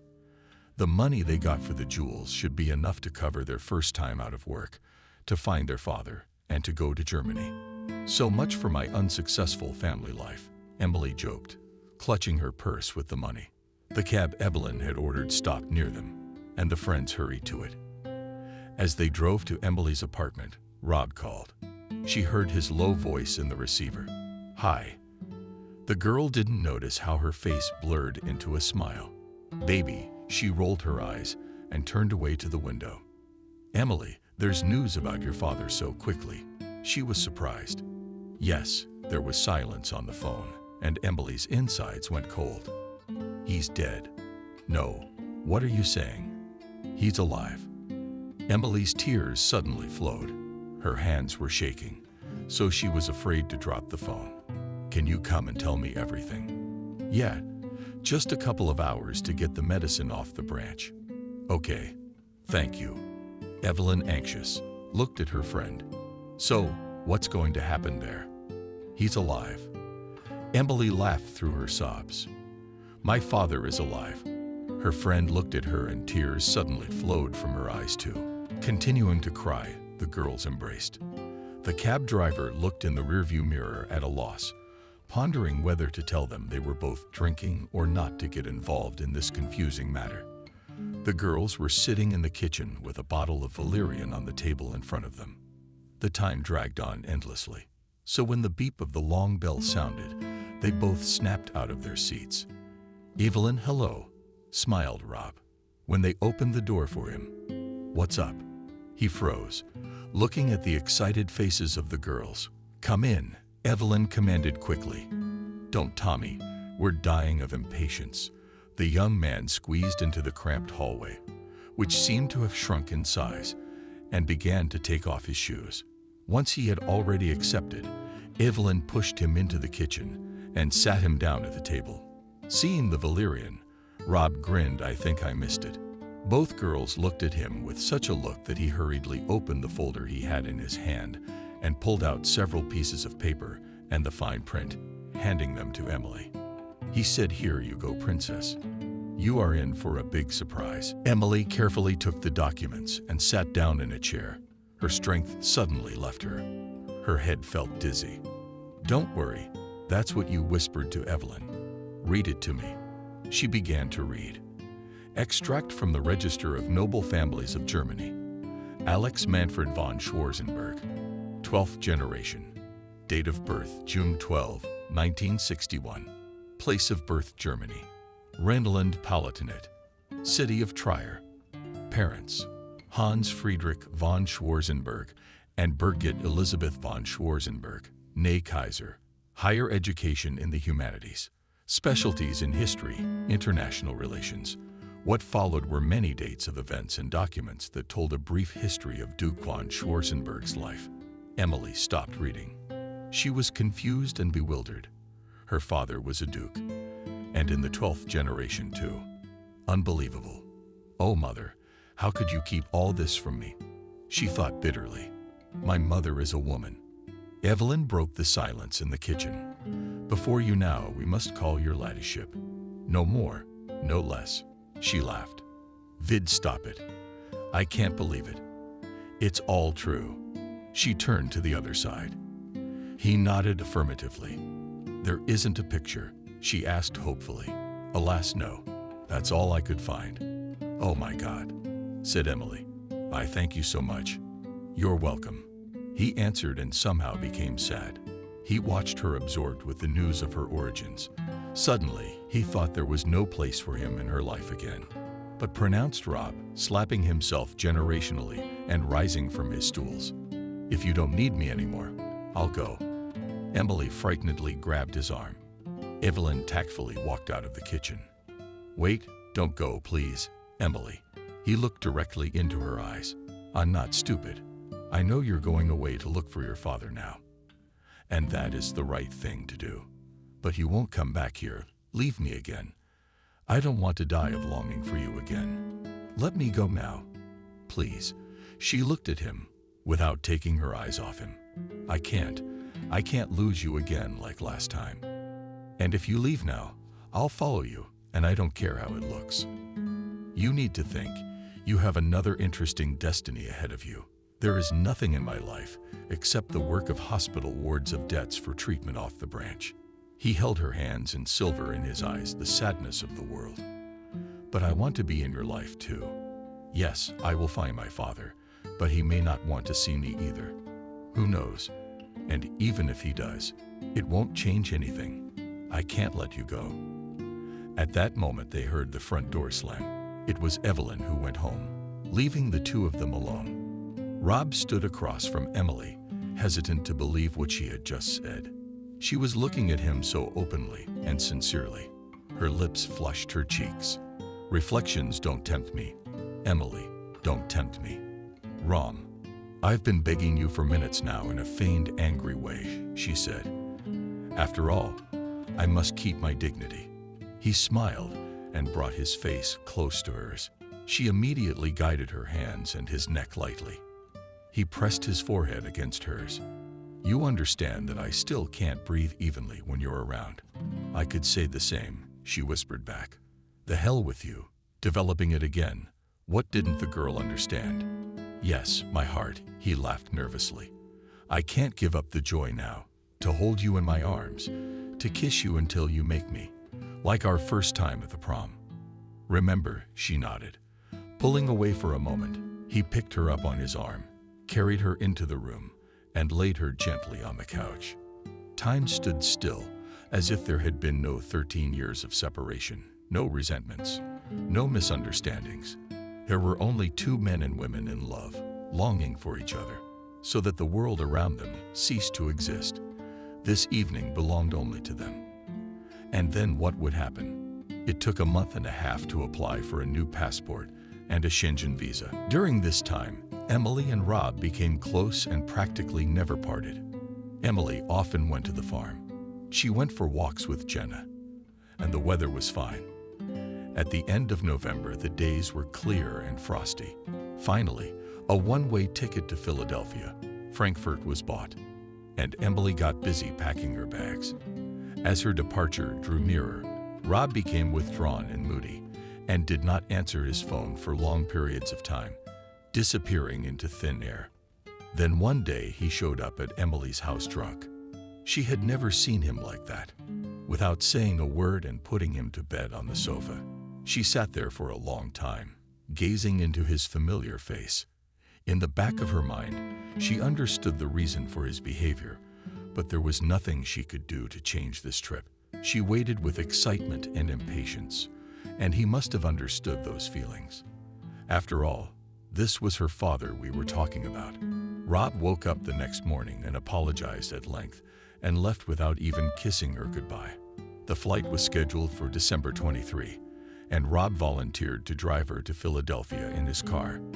Emily didn't mind, for she wanted to spend more time with him, to talk to him, to reassure him that she would return once she'd met her father and gotten to know him better. The tension between them in the last few days had become unbearable. Rob was sullenly silent, and on the eve of departure, he simply grabbed her out of the group in the elevator and squeezed her with such force that she almost cracked her ribs. That night they made love frantically and passionately, as the last time. And in the morning he was aloof and alien again. Emily was very upset about that. She was also worried about how the envelope with the money she had left from the branch the day before would react. It wasn't much, but it would have been enough to cover a month's worth of medicine. When they said goodbye to her, Emily had made the girl swear not to say anything to Rob before she left. "Jenna, you know I'll be back." She looked seriously into the face of her man's sister. "I won't leave you." That nodded and sobbed. Tightly she hugged Emily goodbye. The drive to Philadelphia took them 2 hours. In all that time, they barely exchanged a dozen phrases with each other. Rob stared intensely at the road, clutching Emily's palm in his hand. Words were unnecessary. Both understood that. They arrived in Philadelphia at 3:00 a.m. The flight was scheduled to leave at 6. The airport was crowded, as usual. Emily and Rob trudged through the crowd to the check-in counter with their suitcases, and they had only a few minutes to say goodbye. Rob looked longingly at Emily. "Emily, you're slipping away again," he said sadly. "I'll be back, I promise." She gusted, wrapped her arms around him, stood on tiptoe, and pressed her lips to his. Their breaths mingled. The flight was announced, and Emily, struggling to pull away from him, wiped away her tears, headed out to meet her past. On the plane, she calmed down a bit and tuned into the flight. The flight to Frankfurt was 8 hours long, and she had time to think about her actions. The thought that she might not be welcome in her father's house made her shiver again. He did not know, after all, that his sweetheart had been pregnant, much less that he now had a grown daughter. Perhaps he was happily married and had other children, and it may well be that she has brothers and sisters. The turbines rumbled. The plane rushed forward. She lifted off and hurtled off into the distance, hurtling toward the unknown. She thought. The airport of Frankfurt, the largest in Europe, was like an anthill. Countless terminals, floors, and check-in desks. Everything around was set up for Christmas. There were even photo areas with Santa Claus in each waiting room. Emily thought of Rob, who is on his way back home right now. Pulling out her phone, she tried to catch Wi-Fi to drop a message to him on the circuit. Plugging it in, she typed in a short text. "I've made the flight. Missing you already." Immediately a reply from Rob came in, and so did I. The answer seemed dry and one-worded to her. Immediately the mood soured. However, the girl nevertheless pulled herself together and went to get her luggage, while remembering to skim the message on the turn. From the airport, she took a cab to the train station, where she caught a train. She had several destination connections ahead of her, and she struggled hard to sleep. After all, she had spent the previous night on the road. In addition, she was exhausted by the flight-related travel. Excitement. Sitting down by the window, she watched the very unfamiliar scenery flashed by outside the window. Rocky hills of cavernous tunnels and covered with thick growths of forest, windmills valleys with a scattering of tiny river girls with swimming ducks and swans, industrial area with huge warehouses and hangars, ruins of ancient castles on top of mountains, old Catholic churches with sad roofs. Emily always loved the unique comfort of old Europe with its cuddly bears, lush greenery, and good-natured natives. There was order everywhere. It seemed as if the inhabitants had made special preparations for the arrival of some important guest. The carriage Emily rode in was crowded. Mostly it was young people in jeans, liberal jackets, and Christmas hats, but also people from the East, from Asia, and God knows what other sides of the world. After 2 transfers, the girl finally boarded the train to Trier. It was a pity she hadn't taken care of the hotel, for she was literally knocked off her feet. She should have showered and fallen on any surface that resembled a bed.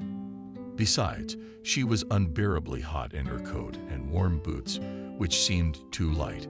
Snow-covered Philadelphia. Finally, after a long flight and 3 train transfers, Emily stood in the center of the hall of Trier Station with 2 suitcases and a confused face. People were scurrying around, shrugging her shoulders, hurriedly apologizing, smiling, waving Christmas greetings. It was quite clear to her that she needed somewhere to sleep and gather her thoughts today. Before going to the cherished address, on top of that, she was starving because the last time she'd eaten was on a plane. A decent number of hours had passed since then. She stepped out of the station building into the city twilight, breathed in the cool winter air, and thought about the fact that somewhere in that city, 1,000 kilometers away from her home, lived her only family man. She had her mother's letters in her bag and a sapphire ring in case he didn't believe her. Thinking she needed somewhere to stay, she asked a pretty woman at the bus stop where the nearest hotel was. 20 minutes later, she was at the front desk of a small hotel on Baldwinstrasse, not far from the train station. After taking the keys and the porter, she asked if she could order his room for dinner. and upon receiving an affirmative answer, she headed for the elevator. On the third floor, a tired, hungry Emily looked for her room and literally fell into it, dragging her suitcases behind her, dropping her coat and shoes. She collapsed onto a large steel bed behind a lilac bedspread. For a good 5 minutes, she took a breath and calmed her train of thought, a worry in her head. The room was quite modest, but clean, tidy, decked out in lilac tones, furnished with modern, ivory-colored furniture. It reminded Emily of Provence, where she had been with her ex-husband. The girl quickly took a shower, in which she was happy to find soft slippers, fluffy terry cloth robe and clothes. In them, she ran to open the door. They'd brought dinner quickly with French fries, fried mushrooms with chicken, and she picked up a cup of tea and walked out onto the balcony, hidden behind the curtains, straight into her robe. In front of her stretched a bare alley, dedicated to leaning over it flamboyantly, not with the heads of lanterns. Trier. It wasn't a big city, but the streets were very crowded. Christmas lights sparkled and streamed everywhere. Bells were ringing. Music was playing. Emily thought also that it was a fairy tale time. It was the right atmosphere to symbolize the beginning of something new and good in her life. She went back to her room and got into bed. Retrieving her mother's letters from her bag, she reread them again and pressed them to her face. It seemed to her that they still held the warmth and scent of someone who would never write anything to anyone again. Her eyes began to slip, and with an unbelievable effort, she pressed the light button. Emily drifted off to sleep. When she opened her eyes again, the sun was already high. It gathered through in the curtains and left a light streak on the parquet floor. Emily hung her feet off the bed and barefoot, walked like a window, pushing that back against the wall. She let more light into the room and closed the balcony door. A frosty draught immediately burst into the room, chasing away the remnants of sleep on her face and replacing them with a blush. Her feet immediately froze, and the girl hurriedly put on her slippers. Today is Catholic Christmas Eve, thought Emily. How symbolic. She took a shower, then dressed long and carefully, choosing an outfit, folding her hair dryer, knotty curls, and doing her makeup. Then, putting back in her bag of letters, she forgot herself and walked out of the room into the hallway. Not far from the elevator hung a large mirror, and the girl looked at her reflection with approval. She was wearing beige slacks, bananas, a purse, a new sweater to match, patent brown with large buckles, and an Italian shawl with ornaments and tassels. And only her hair brought some resonance to this elegant bow. The dark curls didn't want to lie down in any way, neatly thinking it was even more natural that way. Emily went downstairs near the front desk, and she spotted a rack of travel guides and bought one. There was a tourist map enclosed in it, and when she opened it, the girl realized that she couldn't find a better one. It showed all the streets, alleys, and buildings in the city with detailed names and numbers. When she arrived at the hotel restaurant, she ordered herself a cup of cappuccino. She didn't feel like eating, for everything inside trembled with excitement. She thought of Rob. He must be at work by now, or rushing off with his entourage for another treatment. She decided not to write him yet, so she studied the map. It turned out it was only a half-hour walk to the right house. The waiter brought coffee, but Emily couldn't take a sip. So much was her excitement. She got up from the table and stepped outside in relief. She was greeted by a beautiful, cool European morning. In all its festive splendor, she looked at the map. Apparently, she needed to first pass a mysterious place called Porto. Not to go a couple of blocks to cross the footbridge over the Moselle River. According to the map, it was a short walk to Luxembourg, which is no surprise here in Europe. All little Emily smiled at her thoughts. After walking a couple of streets, she found herself in front of an imposing masonry structure that resembled the burnt-out fortress of Porto. Not a game confirmed her hunch. The guidebooks did. Behind her stretched a huge shopping plaza with many stores and restaurants. At other times, Emily would have strolled through it, but not today. After passing a few more streets and a couple of shopping malls, she emerged onto a picturesque embankment, connected to the opposite bank by an ancient wide bridge. There were hills on the other side of the river, studded with villas and mansions, one of which her father lived in. Below the bridge was a large pier where boats and yachts were moored.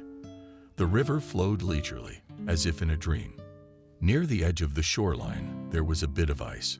Emily walked along the bridge at the same pace, for her heart was pounding. She felt as if she were about to lose her senses. At last, she was on the opposite bank of the river, and the cozy villas with high fences, behind which the skulls and roofs of the houses were barely visible, stretched out picturesquely before her. Emily had no trouble finding the right address. It was easy enough, for the Schwarzenegger residence was one of the most primitive in this little German Beverly Hills. In front of it was a massive frame stone fence, killed behind the ivy, with an equally bulky cast iron gate flaunting itself in the middle. Behind them came back, Flying with You and the park, slightly silvered by the morning frost. The climate in these parts was rather mild, and Emily noticed that some of the trees in town were already having buds. The old roofed house was beautiful, built in the late Baroque style. Even at this time of year, surrounded by a garden and ivy-filled flowers, it looked romantic and picturesque. She stood beside the gate and hesitated to ring the bell. This was where her father lived, her ancestors. This was probably where the lifelong love story that had brought her into the world began. A strange feeling gripped Emily. She wanted to cry and laugh at the same time. Fear of the unknown turned every nerve into taut strings. She noticed how she paved the gravel, the paths. A man showed up. He looked to be about 50-50. He was quite built with blonde hair. He had a dog with him, a little Yorkshire Terrier, some kind of a hunch. Her sixth sense told her it wasn't just a servant walking a dog. He was wearing light-colored pants, a knit sweater, the color of white wool, and a striped scarf. He reminded the girl of Harry Potter, for on his nose sat glasses with round lenses. Emily felt her pulse clear, at least in half. She realized that it was most likely her father, Alex Schwarzenberg. The girl stood at the gate, unable to move, but he, meanwhile, noticed her and headed straight for the gate. The doggy took over beside him. He walked with confident, vigorous steps, not taking his eyes off his guest. Stopping just a meter away from her, he froze. His face, still young and beautiful, expressed a whole range of feelings of confusion, surprise, disbelief, and even fear. At that moment, Emily finally realized that her father was standing in front of her. It was as if she were looking in a mirror. He had the same facial features, the same straight nose, cheekbones, eye shape, even the shape of his lips. Only Alex Schwarzenberg was blonde, blue-eyed, and Emily inherited her dark hair and chocolate-colored eyes from her mother. "I can help you with something." Unsure, the man asked, keeping his eyes on her face as he prayed that his voice wouldn't tremble. Emily did ask, "Just in case, I would like to see Mr. von Schwarzenberg. I have something to tell him." The man opened the gate and came out to meet her. "Alex von Schwarzenberg, let me introduce myself," and held out his hand to her. The girl carefully put her fingers in his palm. "I beg your pardon, but who are you?" He looked at her expectantly. "I come from the USA." Emily said these words and noticed the change in his face. "My name is Emily." He instantly went pale. Evidently, he remembered the name well, which had been her mother's and Emily's own name before her marriage. "Please come in." He shunned and led her through the gate. They walked in silence all the way home. The dog ran beside her, oblivious to the guest, which is evidently what it is. The most aristocratic upbringing, when even dogs behave decently in the presence of strangers. They were met at the front door of the house by the major, whom Alex ordered to organize a tea party and summon the Dowager Duchess Birgit. So she has a grandmother as well. At last they were in the hall. The splendor of the surroundings was blinding. Emily felt as if she were in one of the German museums, a country she had seen quite a few in her travels in the past. Antique chandeliers, tapestries, vintage furniture of expensive sorts, wood and silence. deafening enough that Emily could hear her own heart pounding. "Come, let's go into my office," invited Alex. They went into a richly furnished room, more like a library, for cabinets with books stood all around the room. Emily noticed that many of them had no names on the mugs, so they were very old. He gestured to the guest chair by the desk and sat across from her. "So, are you related to Wendy?" he said quietly, just like that, right in the forehead. Emily knew there was no turning back, so she nodded affirmatively. "She's at peace here, too." Was there such hope in his voice that she felt a bitter lump in her throat? "Alas, she is not here. She died 2 years ago." Emily saw how his face twitched and whether his eyes were moist. "And she was also my mother." So she said that. Alex stared at her with his eyes wide open. His hands, neatly folded on the table, nodded visibly. They were both silent. Emily saw tears run down his cheeks. The man was crying for her mother, for their faults, for their lives together, for their past, which quite obviously still remained in his memory, and she was grateful to him for that. He loved her. He waited for her. The girl suddenly realized that she was crying too. So they sat against each other, so similar in blood, but complete strangers. Emily didn't know how much time passed before he asked his question, "How old are you, Emily?" "I turned 30 on August 1. These words Emily whispered, for his voice overflowed with emotion, sat down to the limit. He had no trouble counting in his mind the thoughts, the experiences, the conclusions, the pain. It was all reflected on his face. He covered it with his hands, and the girl heard suppressed sobs. His shoulders implied, as they do for children who cannot calm down. Emily froze. She was suddenly scared. What was going to happen next? A knock on the office door brought him to his senses. He took up his chair and, wiping his cheeks with his palms, said loudly, "Come in." Gerd Schwarzenberg breakfast is already served in the dining room. Frau Birgit has also come down. She is waiting for you. "Thank you, Peter. Tell him we'll be there in 10 minutes. Nodding, the servant bowed courteously and disappeared into the doorway. Alex looked at his guest. "So, Emily, are you my daughter?" Emily only lowered her eyes. She had heard the German restraint and was not expecting a warm embrace. However, Alex rose from his seat and walked around the huge solid oak desk and approached Emily. The girl rose towards him, and he, taking her in his hands, drew her to him and enclosed her in his arms, who found herself at his chest, where her heart was beating frantically. Emily suddenly felt at home. It was as if she was a little girl again, who dreamed of saying the word daddy for once, and now she was not alone. The girl was happy. What a pity Rob wasn't here. Then her happiness would have been complete. She hugged him, too, her father, who had not known about her for years. Why did her mother do that? Emily would never know that again. Finally, he pulled her away from his chest and looked her in the face. "Of course, you look like me, girl. It's like looking in a mirror. My God, it's happiness. It's just unbelievable. I looked for Wendy for so many years, but I didn't know where she had moved from Philadelphia, where we first saw each other. I loved her more than life, but she left me. And 30 years later, you show up this miracle." He laughed through his tears, never letting go of his daughter's hand. "I have to give you something." Reluctantly, Emily spoke. After he managed to cope with our emotions, he looked at her questioningly, and she pulled out of her bag letters and a ring. When he saw the ring, Alex covered his mouth with his palm, as if he was afraid he was going to scream. He seemed about to lose his senses. "I gave this ring to my Wendy the last day we met. I asked her to marry me, and she said yes. But then she suddenly disappeared." He touched it with his hand, stroked the faceted stone, and it was as if he were carrying his thoughts back in time. She kept it. Then his gaze fell on the letters, and recognizing the handwriting, he began to read feverishly.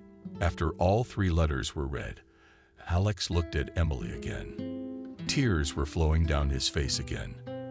I had lost the love of my life. I had almost come to terms with it, had learned to live without her. but fate had given me a special gift. He smiled now. She gave me you. A daughter, my flesh and blood, born by the one who stole my heart forever. I found out by accident when I was going through my mother's things. I thought my father was dead. You must have been very lonely when she left. He looked at her with concern and compassion. Yes, very much. And I was so anxious to find you, just to meet you, to talk to you. I don't need anything. He put his finger to his lips, and she froze half-heartedly. Now we're going to go, and you're going to meet your grandmother, and then we're going to come back here, and we're going to talk for a long, long time. You will tell me all about your life, about yourself, about your mother. Emily nodded. By the time they were in the dining room, the girl had calmed down a little. Even though everything that was happening seemed to her like a fairy tale, a tricked-out consciousness of a magical dream, she understood that her life had changed forever. Her father believed her immediately and did not send her away unconditionally. She was not questioned in any way. The dining room of Princess von Schwarzenberg's residence was decked out in calm tones, bed-toned, light tapestries, and lightly antique furniture in the late Rococo style. Particularly impressed Emily the lover, vintage and antique, gorgeous sideboard in white oak, golden case, and with other glassware in the sideboard, the finest Emily had ever seen. At the head of the enormous table, shot with the finest white tablecloth on which breakfast was set, sitting there was an old woman with perfectly white hair, folded in a cochlea at the back of her head, an oval face with thin lips, and a small, straight nose on which round glasses sat. She looked unhappy. "Good morning. Sorry to keep you waiting, Mom." Alex greeted his mother politely. "But I had more than good reason." And he, putting his hand on Emily's back gently, pushed her toward the table. Birgit replied nonchalantly with a sip of tea. She didn't think another tearful interview with a young journalist was more important than having breakfast with her mother on Christmas Eve. It was as if he let her words slip past his ears. "Allow me to introduce Emily Zakharov's mother. She just flew in yesterday from Philadelphia." At these words, the woman's face stretched and stiffened. Her hand with her cup of tea dropped noisily onto the table. Why did the enormous liquid spill and left stains on the white tablecloth? She takes a few seconds to comprehend what is happening. Then she asked the now familiar Emily question, "How old are you, girl?" She looked so arrogant that Emily slowly began to guess why her mother ran away from her happiness as well. "I am 30 years old," the old lady frantically fished for air. "So this is your daughter," she said, looking at her son. "It's not hard to guess, given that you have the same face. I knew this moment would come sooner or later." Alex looked stunned, first at Emily, then at his mother. "You knew." She was silent, and he repeated the question. "Did you know Wendy was pregnant?" The old woman was drinking her tea again. Her chin treacherously trembled. She stared out the window, where the December sun poured gold on the paths of the park. "I knew," she answered, sobbing. Alex moved closer to the table and sat down next to her. Emily cautiously crouched in the chair at the very end. "You knew I was going to be a father, and you didn't say anything," he whispered. For a moment, Emily thought he was going to hit her, the look in his eyes so frightening. All these years of pining for Wendy, suffering in the company of an unloved wife, tormented by the fact that I have no heirs. "You knew I had a child."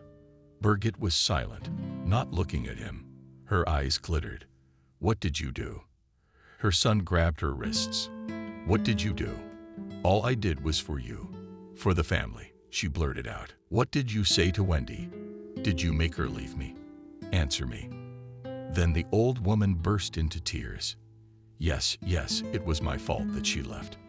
I threatened her that I would never accept her into my family, that you would sooner or later realize what a mistake you had made, that society would never accept her or her child. I told her she wouldn't get a penny of our fortune, and then I offered her money to go away, but she wouldn't take it. God, how could you? Dumbfounded, looked at her Alex. "It's my blood, Schwarzenberg's blood after all." He nodded at Emily. I was looking for them. Birgit blurted out. I've been looking for years. When you divorced, I hired a private detective to find both Wendy and the baby. If he was born, I saw your anguish and regretted my action. But they weren't in Philadelphia. The string was cut in some provincial town where she was last seen. I wanted to make it right. She cried, waving her eyes with a handkerchief at Emily, who had lost her maternal grandmother. Even as a child, I felt sorry for her. Alex sat with his head down on his arm. Emily became uncomfortable, for they were talking as if she were not here. She suddenly thought of the house, of the novel A.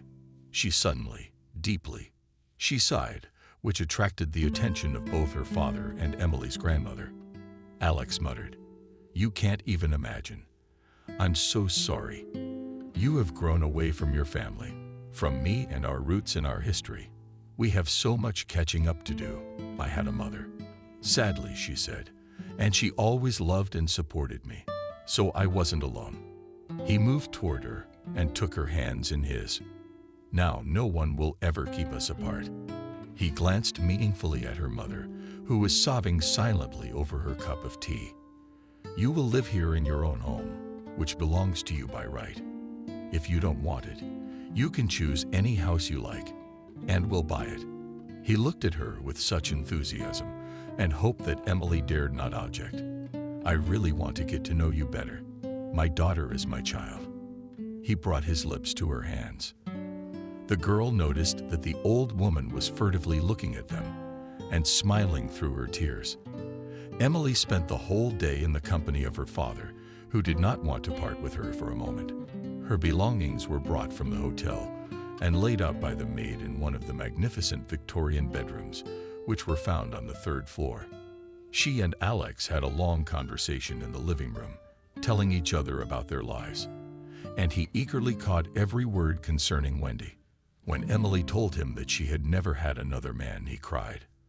From time to time, Birgit joined them, but her son did not really welcome her appearance, and she withdrew under some pretext. In the evening, they went for a walk around the world, and the father showed Emily the famous Basilica of Constantine and the grandiose street Peter's Cathedral, where festive services were being held. On the way, they repeatedly came across performers who smiled affably at all passers-by, and the girl even got into the spirit of a real Catholic Christmas. Once in the cathedral, Emily could not contain her admiration. A huge vaulted room with magnificent decoration of 1,000 candles, organ music, sarcophagi with relics of saints. Right in the stone floor were carved the names of bishops and cardinals. Buried here under slabs, polished young 1 million human feet. For several centuries, the cathedral had been full of people, and he and his father, unable to find a single vacant pew, stepped out again into the cold December air. Near the basilica, at a cozy outdoor cafe, Emily and Alex responded with a huge mulled wine and raw mozzarella balls and Christian cornflakes.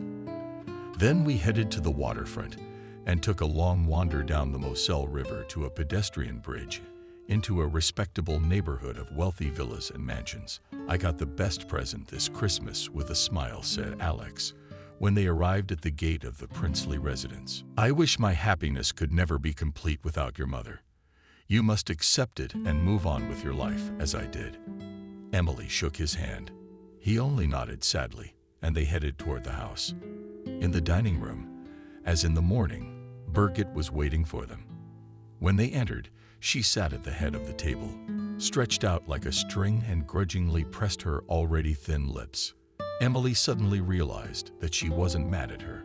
She looked so guiltily unhappy that the girl, on a sudden impulse, went over to her and hugged her. Birgit jumped up in her chair in surprise and was taken aback.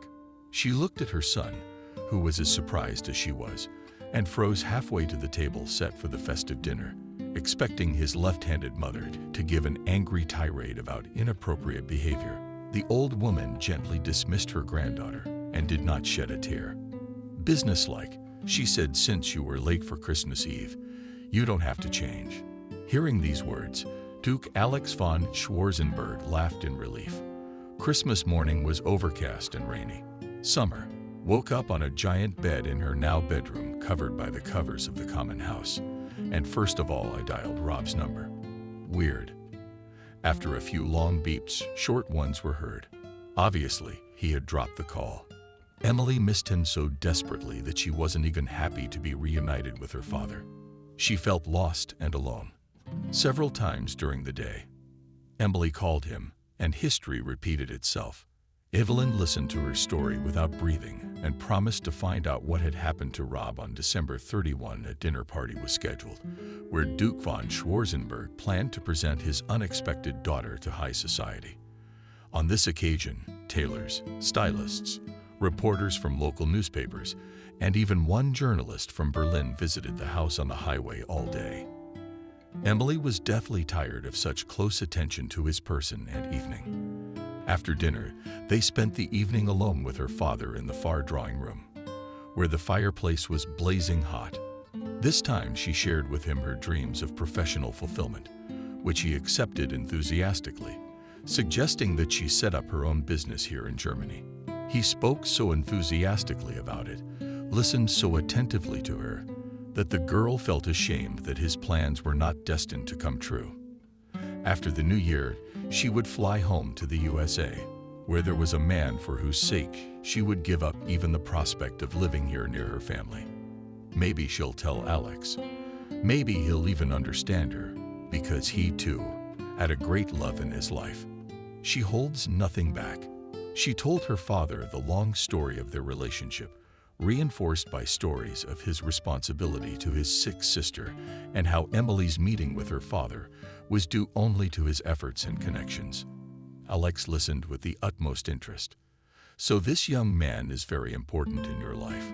He tilted his head to the side with a smile and looked adoringly at his daughter. Emily nodded, and he must be very resentful of me. Why did the girl tell her father from the branch about the money she had left before she left? Oh, women, Alex said with a slight reproach. How reckless you are in your good deeds. Of course he resents you, my dear. And what am I to do? Her voice trembled treacherously. Run to him, of course. What about you? What about the reception? He laughed. But we'll have the reception on the morning of January 1. I'll arrange everything to Philadelphia. Just promise to come back to me. I promise. Daddy. Emily was so grateful to him that she didn't hold back and snuggled into her father's chest. He gently stroked her hair and added, I will call a good friend of mine in Berlin. He is a professor of luminary medicine. We will try to help your lover's sister. Thank you very much. Thank you. Hotly thanked the girl. A few minutes later, she was already climbing the stairs to her room with the intention of calling Evelyn right away. The uncertainty was killing Emily. She hadn't heard her voice in 2 days. Having checked in her bedroom, she immediately dialed her friend's number. Hello, she heard a hoarse voice. Evelyn, Emily, are you there? I'm a little confused, Emily. What's wrong with your voice? It turned out that Evelyn had come down with a fever, never having had a chance to see Rob. Evelyn's calls are also being dropped by him. Wishing her friend a speedy recovery and disconnected, Emily dialed Jenna's number. The caller is out of range of the network, said nasty voice on the phone that the only thing left to do is to bombard social media. What on earth was going on? Suddenly something was wrong. Emily was filled with wonderment. The 3 days before the appointment flew by quickly. To get to know her many uncles and children, to get to know her father and grandmother better, and to realize that her life would never be the same again. On the day of her appointment, Emily woke up with a terrible headache. She dreamt of Rob reaching out to her, sick Evelyn and Jenna in a jersey and hat in a hospital bed. On top of that, the phone was still silent. All her calls went unanswered, dangling her bare feet off the bed. Emily dialed Rob's number again. Silence again. She couldn't stand it any longer. No sooner had the girl put the phone away than the bell rang. It was Evelyn. Hello. Emily answered in a husky voice. Something has happened. Rob has been in an accident. I don't know anything myself, because I'm still lying in bed. Emily wouldn't listen to her. 15 minutes later, she was standing in the living room of her new house, suitcase in hand, explaining herself to her father. The house was already ready for her. Additional hired servants scurried back and forth with a tray and candelabra-type tablecloth and porter. The smells from the kitchen were terrific. She was so nervous her hands were shaking. Alex sat her down in a chair, poured her a glass of wine, and picked up her phone. About 20 minutes later, she had tickets booked for a direct flight Frankfurt, Philadelphia, and from Philadelphia to Rob's farm. She is scheduled to land at the East Airport at 10 p.m. sharp. The personal driver Duke von Schwarzenberg, an hour and a half before she starts from Trier to Frankfurt. And soon Emily was on her way to the USA. The day raced by in the same breath, and sitting in the cab that was taking her from Ulyanovsk Airport, Emily pondered the possibility that she might lose Rob. What was wrong with him? Are his injuries severe? None of this she knew. All she knew was the hospital he was in. Evelyn texted her. When Emily was still in the sky, falling off her feet from exertion and fatigue, Emily literally fell out of a Yandex cab outside the Central City Hospital. Dragging her suitcases behind her, she passed the emergency room, which for some reason was empty. From somewhere came the music and noise. The fun suddenly came to her. Today is December 31st, New Year's Eve. How could she have forgotten about it? Finally, from the lawsuit countless corridors of the emergency room, a girl in a white coat and handing her a 50 euros bill, Emily, being almost half hysterical, asked to escort her to Rob's room. What was in the trauma ward? A young nurse looked round her eyes at the crazy girl with the suitcase, demanding a date with the patient. But she took the money and walked Emily to the right room. Floor, I don't know. I'm sorry, but I can ask, timidly risked the girl. Emily nodded. Oh, it's almost 12 on New Year's Eve. The girl flustered and hurriedly retreated. Emily quickly proceeded into the ward, throwing her sister's suitcase. The hallway was quiet, and Emily, gathering her courage, prepared to knock on all the doors. She barely put her hand over the door of the first room. It opened, and Emily saw the light on her haggard face in surprise. She flinched so hard that she hurt the glass that carried the light. What happened? Emily heard Rob's faint voice.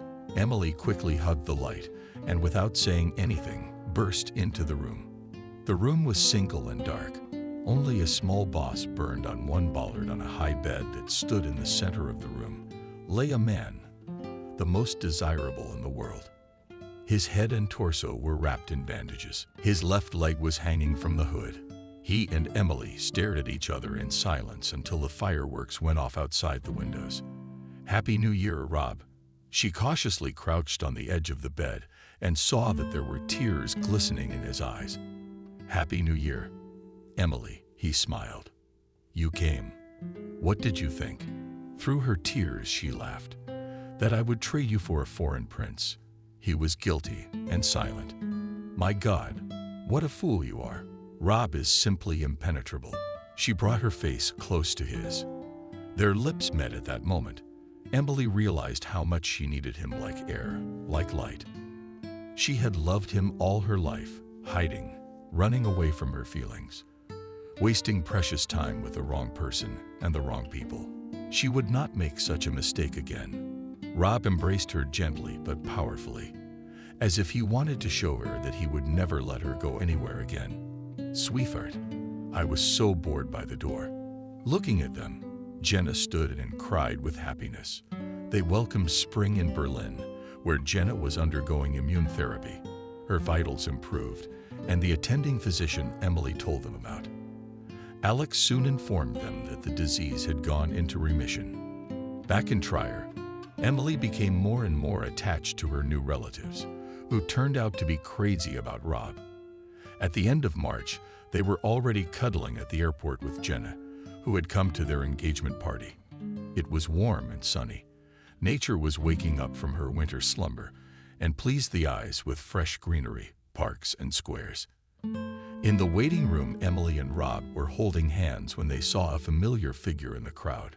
Taking the huge suitcase from her hands, Rob began to walk through the crowd of greeters and arrivals, and the girls, embracing, followed him. Do you know who I saw the other day at the women's clinic? Your ex-boyfriend. She whispered in Emily's ear. He brought his receptionist to the ultrasound, and they were arguing right in front of the office because she got the accents wrong. Come to think of it, I said hello, of course, and glimpsed that you had found your German Duke father. You should have seen the look on your future daddy's face that would have stretched. Emily laughed. Would your face be stretching now?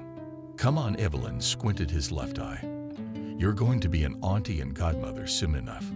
My mother's woman, Evelyn gusted, hugged her friend and tears spurted from her eyes. Emily, wow. I'm so happy for you. Hey, what's with the flood? Rob came over to them and put his arm around both their shoulders. It's okay, yeah. Emily whispered as she snuggled into his shoulder. It's definitely okay now.